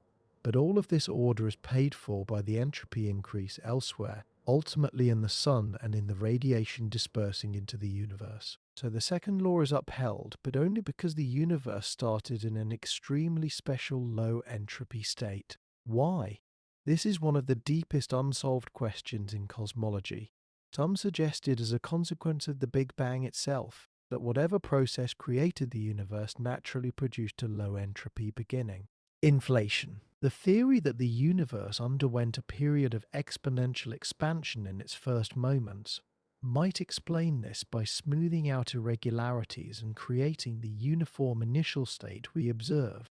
But inflation itself requires specific initial conditions and a particular kind of energy field to drive the expansion. So we are just pushing the question back again. Where did those conditions come from? Others suggest that our universe might be part of a larger multiverse that is in thermal equilibrium, a maximum entropy state, and our observable universe is a rare fluctuation, a temporary dip into low entropy that will eventually return to equilibrium. In this view, the arrow of time is local, pointing in the direction away from the fluctuation, but in the larger multiverse there is no overall arrow, because the multiverse is timeless, eternal, unchanging in its average properties. This is speculative and difficult to test, but it would explain why we observe an arrow of time without requiring that the universe as a whole has a beginning or a special initial state. Still others wonder if time itself is emergent, not a fundamental feature of reality, but something that arises from deeper, timeless laws. In quantum gravity and some interpretations of quantum mechanics, time might be an illusion, a useful concept for describing our experience, but not part of the ultimate description of reality. This is mind-bending and difficult to make sense of, because all our experiences are organized in time, but some physicists take it seriously as a possibility. What we can say is that the arrow of time, the fact that we remember the past and not the future, that cause precedes effect, that entropy increases, is intimately connected to the structure and history of the universe. We exist in the aftermath of an extraordinarily unlikely event, the Big Bang or whatever process set the universe in motion, and we ride the wave of increasing entropy from that low entropy beginning toward a high entropy future. In a sense, we are children of the arrow of time because life requires disequilibrium, requires energy flowing from low entropy sources to high entropy sinks, and without that flow, without the arrow of time pointing from past to future, there could be no metabolism, no growth, no evolution, no thought. Your awareness of the present moment, your sensation of time passing, is built on the thermodynamic gradient that makes the universe dynamic rather than static.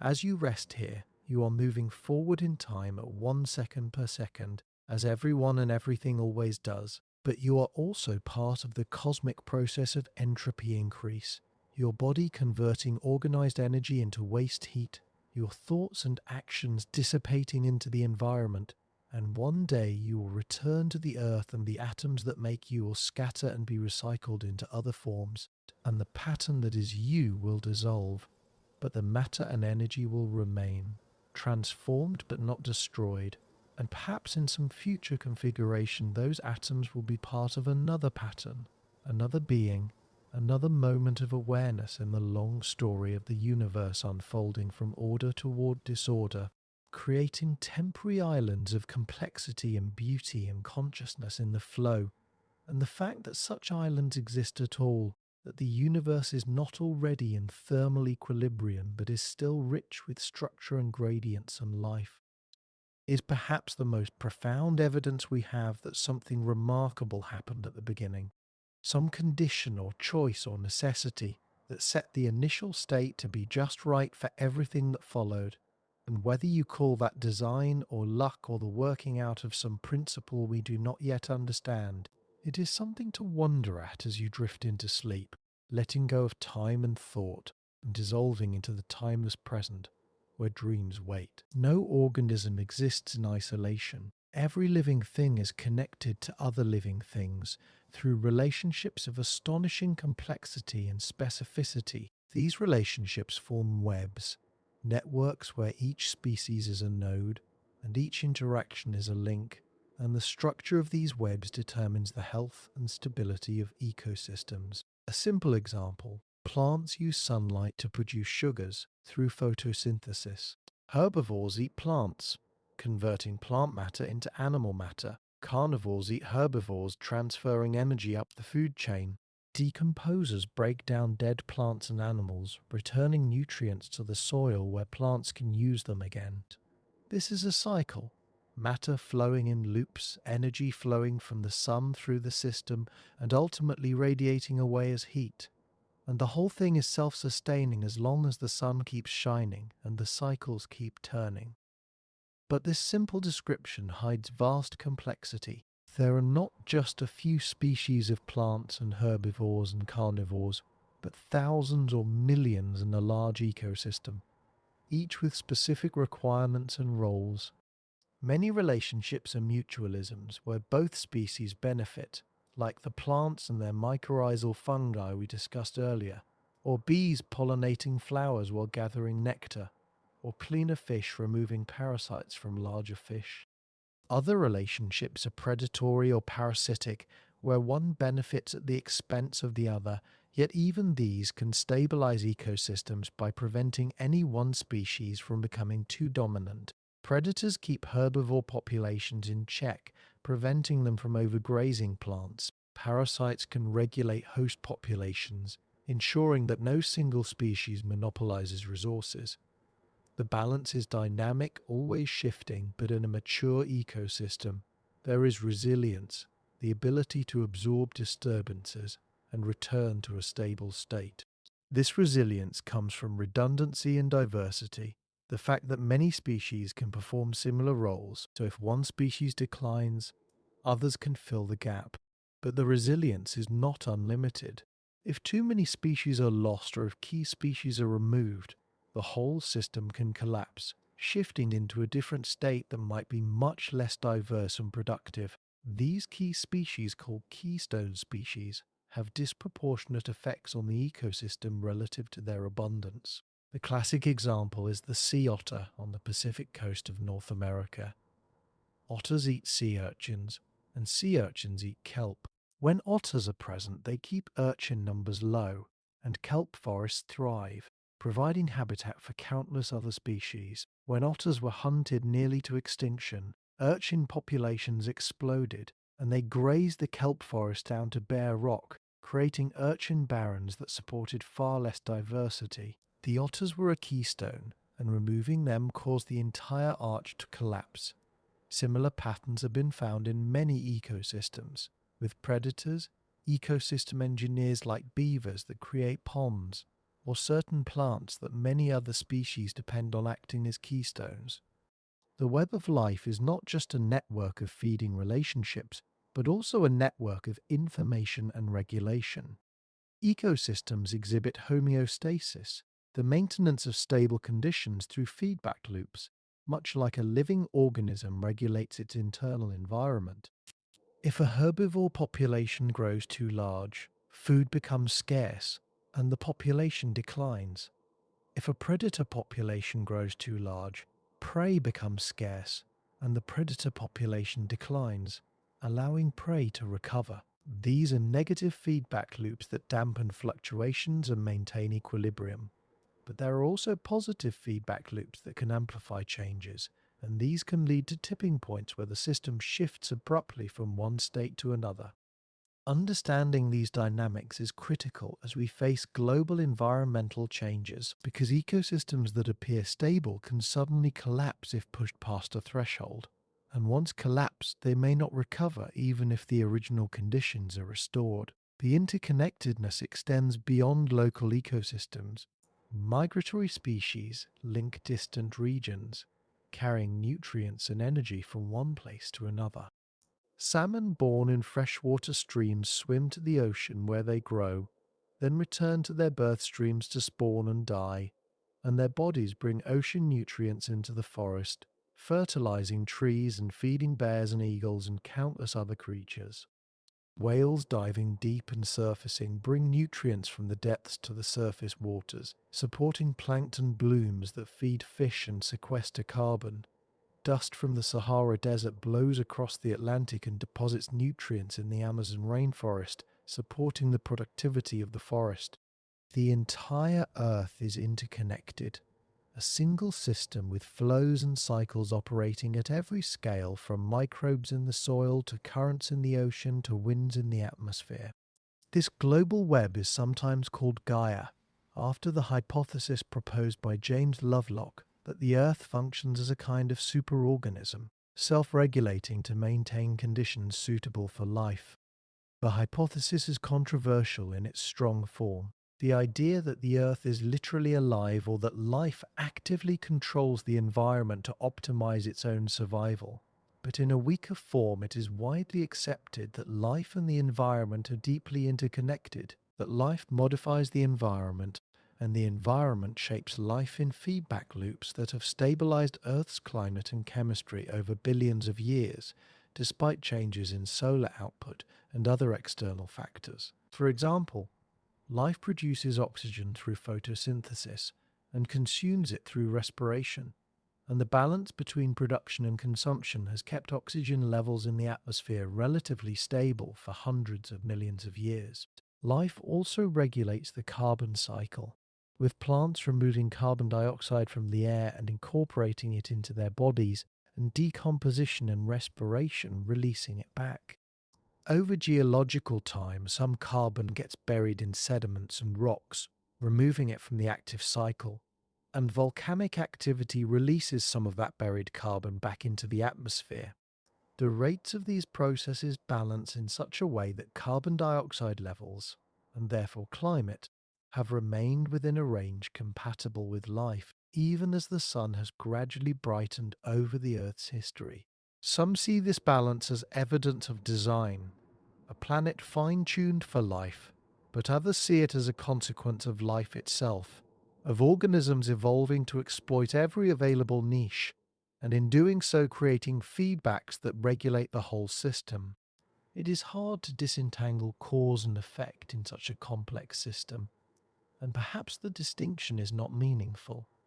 The pattern is the result of countless interactions over billions of years, a co-evolution of life and planet, and the outcome is a world where life not only survives but thrives, filling every corner and creating beauty and complexity beyond anything we could have predicted from the starting conditions. As you lie here, you are part of this web, connected to every living thing through shared ancestry and shared resources. The oxygen you breathe was made by plants. The carbon in your body came from the atmosphere and will return there when you breathe out and eventually when you die. The water in your cells has cycled through oceans and clouds and rivers and other living things for billions of years. You eat plants or animals that ate plants, linking you directly to the energy of the sun captured through photosynthesis. You are not an isolated individual, but a node in the network, a pattern of matter and energy borrowed temporarily from the earth and sustained by flows that connect you to everything else. And this is true not just physically but evolutionarily. Every living thing is your cousin, more or less distant. You share ancestors with every other human, with every mammal, with every vertebrate, with every animal, with every eukaryote, with every cell that has ever lived. The tree of life is really a web, with branches diverging and occasionally merging through hybridization and horizontal gene transfer, but all of it connected, all of it part of a single experiment in survival and replication that began once, as far as we know, and has been running ever since, generating endless forms most beautiful through the simple process of reproduction with variation and selection. And from those simple rules, the entire biosphere emerged, diverse and resilient and creative beyond measure, and you are part of that creation, shaped by it and shaping it in turn. And the boundary between you and the rest of life is real but permeable, and in a deep sense there is only one life on Earth, one system of which you are a temporary expression, and knowing this might give you a sense of belonging, of being at home in the world not as a stranger or an accident, but as an integral part of the pattern, woven into the fabric of existence at every scale from the atoms you are made of to the biosphere you participate in. And as you relax into sleep, let that sense of connection hold you gently. Let yourself feel the truth that you are not alone and never have been, that you are part of something vast and ancient and ongoing, and that the pattern that made you also made the stars and the forests and the songs of whales, and it is all one pattern. One great unfolding story that includes your small life and gives it meaning simply by being part of the whole. In 1960, a physicist named Eugene Wigner wrote an essay titled The Unreasonable Effectiveness of Mathematics in the Natural Sciences, and in it he expressed a puzzle that has troubled thinkers for centuries. Mathematics is a human invention, a system of abstract symbols and rules that we created to help us count and measure and reason logically. Yet when we apply mathematics to the physical world, we find that it describes reality with uncanny precision, not just approximately, but exactly, at least as far as we can measure. The planets orbit according to mathematical laws. The quantum world is governed by mathematical equations.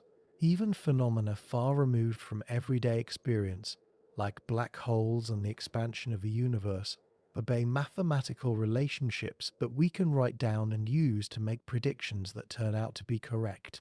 Why should this be?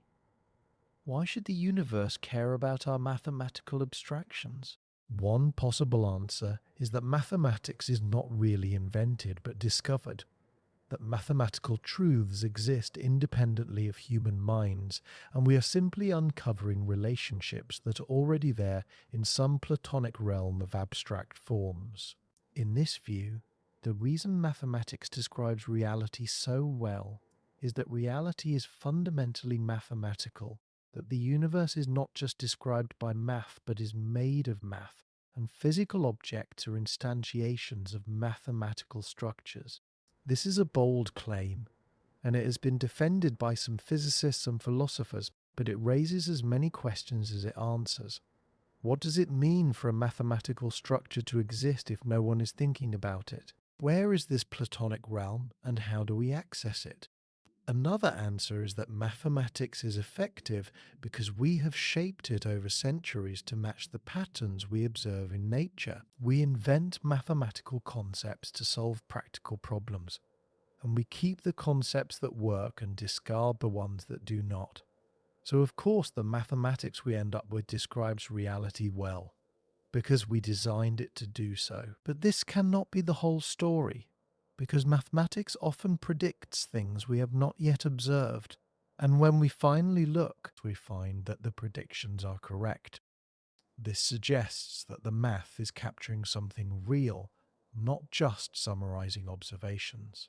A famous example is the equation developed by Paul Dirac to describe electrons in a way consistent with both quantum mechanics and relativity. The equation had a strange property. It predicted the existence of particles with the same mass as electrons but opposite charge. At the time, no such particle was known, and Dirac initially thought this was a flaw in the theory. But a few years later, the positron, the electron's antiparticle, was discovered, and Dirac's equation was vindicated.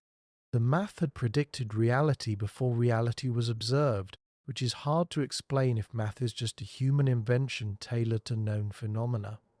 There are many examples like this, where mathematical structures developed for abstract reasons turn out to describe physical phenomena discovered later.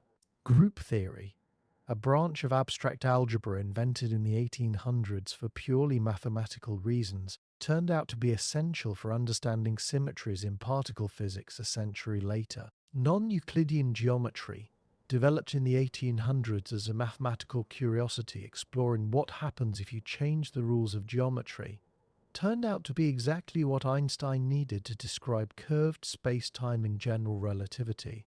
Complex numbers, which involve the square root of -1 and were considered artificial and unphysical for centuries, are absolutely essential in quantum mechanics, the foundation of the theory. It is as if mathematicians exploring the landscape of possible mathematical structures are actually exploring the structure of possible physical universes, and the one we happen to live in corresponds to certain regions of that landscape. This leads some to suggest that all mathematical structures exist in some sense, and physical existence is just a special kind of mathematical existence, one that includes observers like us embedded in the structure. This is the mathematical universe hypothesis proposed by physicist Max Tegmark, and it is both elegant and deeply strange, erasing the distinction between abstract and physical, claiming that everything is ultimately mathematics, and nothing exists that is not mathematical. If this is true, then asking why the universe is mathematical is like asking why circles are round. It is true by definition, and there is no deeper explanation. But not everyone finds this satisfying, because it seems to ignore the fact that we experience the world as more than just abstract relationships.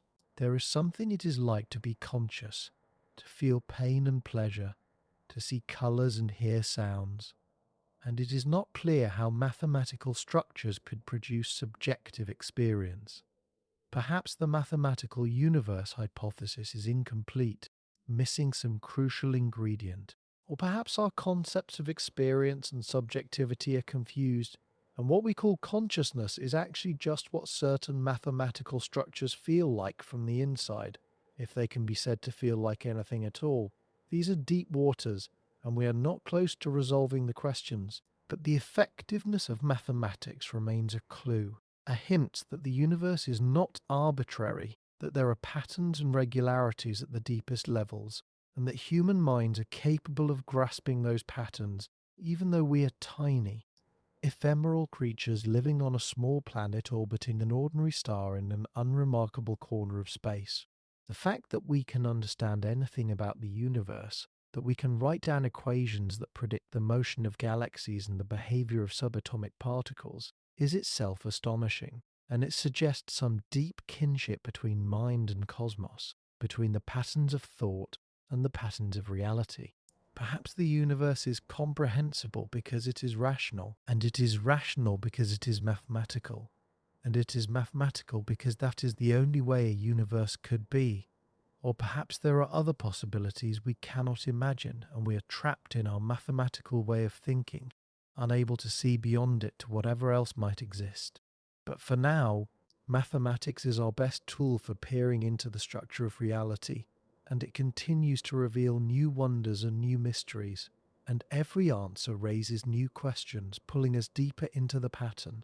And perhaps that is itself part of the pattern, this reaching, this questioning, this drive to understand that seems to be intrinsic to conscious beings, and maybe that drive is not accidental but essential, written into the universe from the beginning, the cosmos evolving towards self-understanding through creatures like us. And if that is true, then our existence is not a fluke but a fulfillment, the universe waking up and becoming aware of itself. And the patterns we discover in nature are not imposed by us but recognized by us, patterns that were there all along waiting to be seen, and the fact that we can see them at all is evidence that we belong here, that we are part of the pattern. Not separate observers looking in from outside, but participants in the great unfolding, nodes in the network through which the pattern becomes conscious of itself. And as you rest now, think of yourself that way, as a place where the universe is reflecting on its own existence, and let that idea fill you with a sense of wonder and peace, knowing that your curiosity and your questions are not trivial but cosmic, not distractions from reality but engagements with it at the deepest level.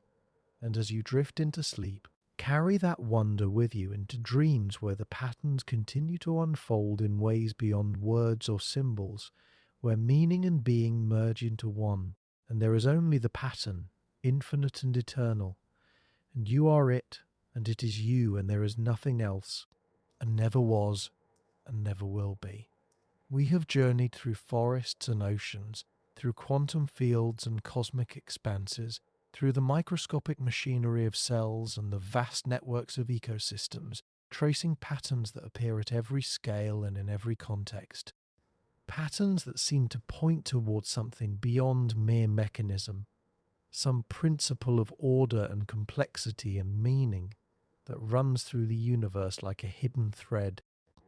And now, as our exploration draws toward its close and you drift deeper into the embrace of sleep, we must step back and take the longest view to see the whole tapestry and ask one final time what it all means. The universe began, as far as we can tell, about 13.8 billion years ago in an event we call the Big Bang, though that name is misleading because it was not an explosion in space, but an explosion of space itself, the creation of everything we know from an initial state so hot and dense that our physics breaks down and cannot describe it.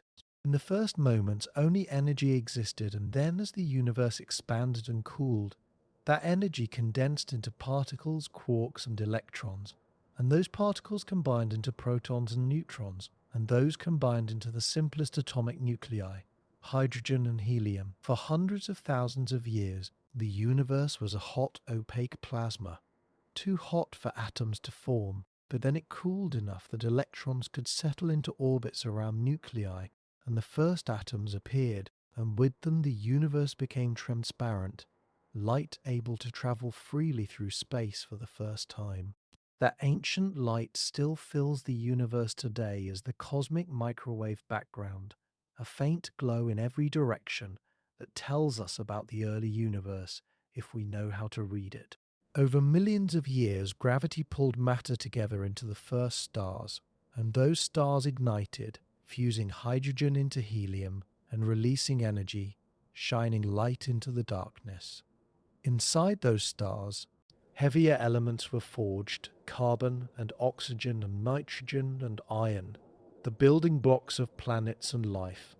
When the largest stars exhausted their fuel, they exploded as supernovae, scattering those heavy elements into space, seeding the universe with the materials for the next generation of stars and for planets.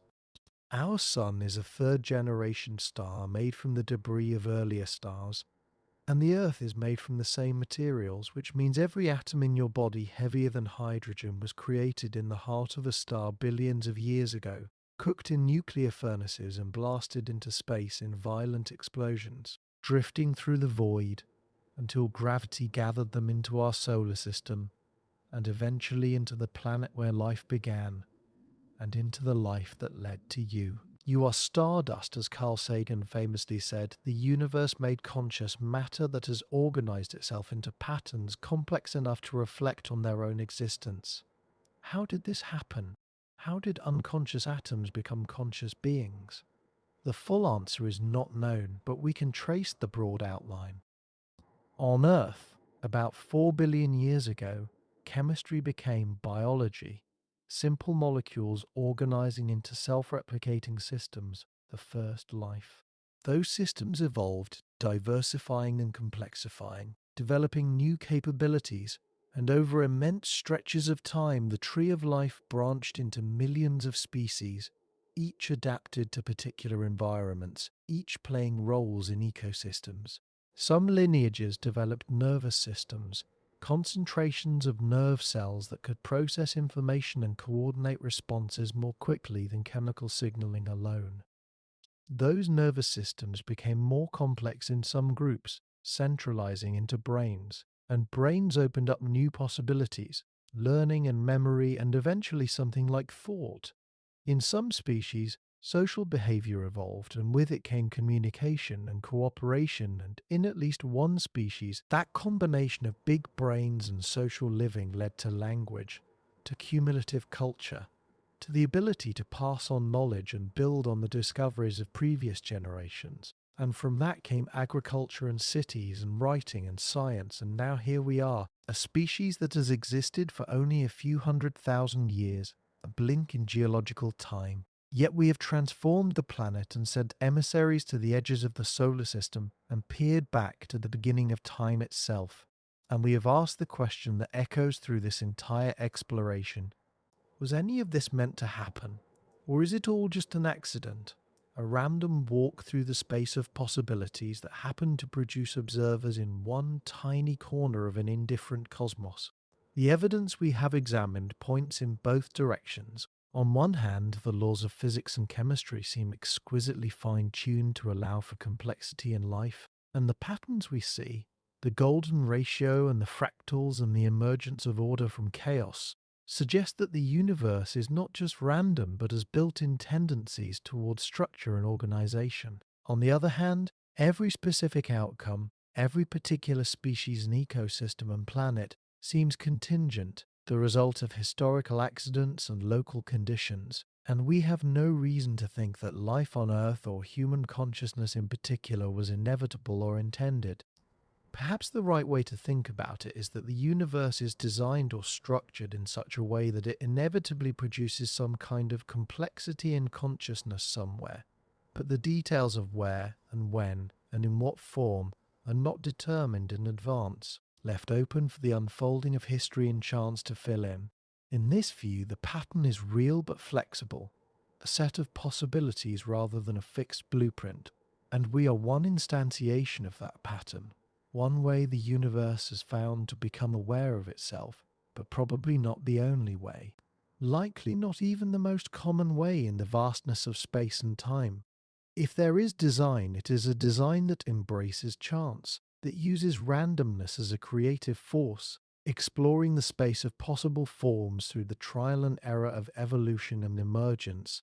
And the designer, if we can even use that word, is not separate from the universe, but immanent in it. The sum of all the laws and principles and symmetries that govern how things unfold, and perhaps also the sum of all the matter and energy and consciousness that constitutes the universe, so that the designer and the designed are one, the universe creating itself through its own internal dynamics, not from outside but from within.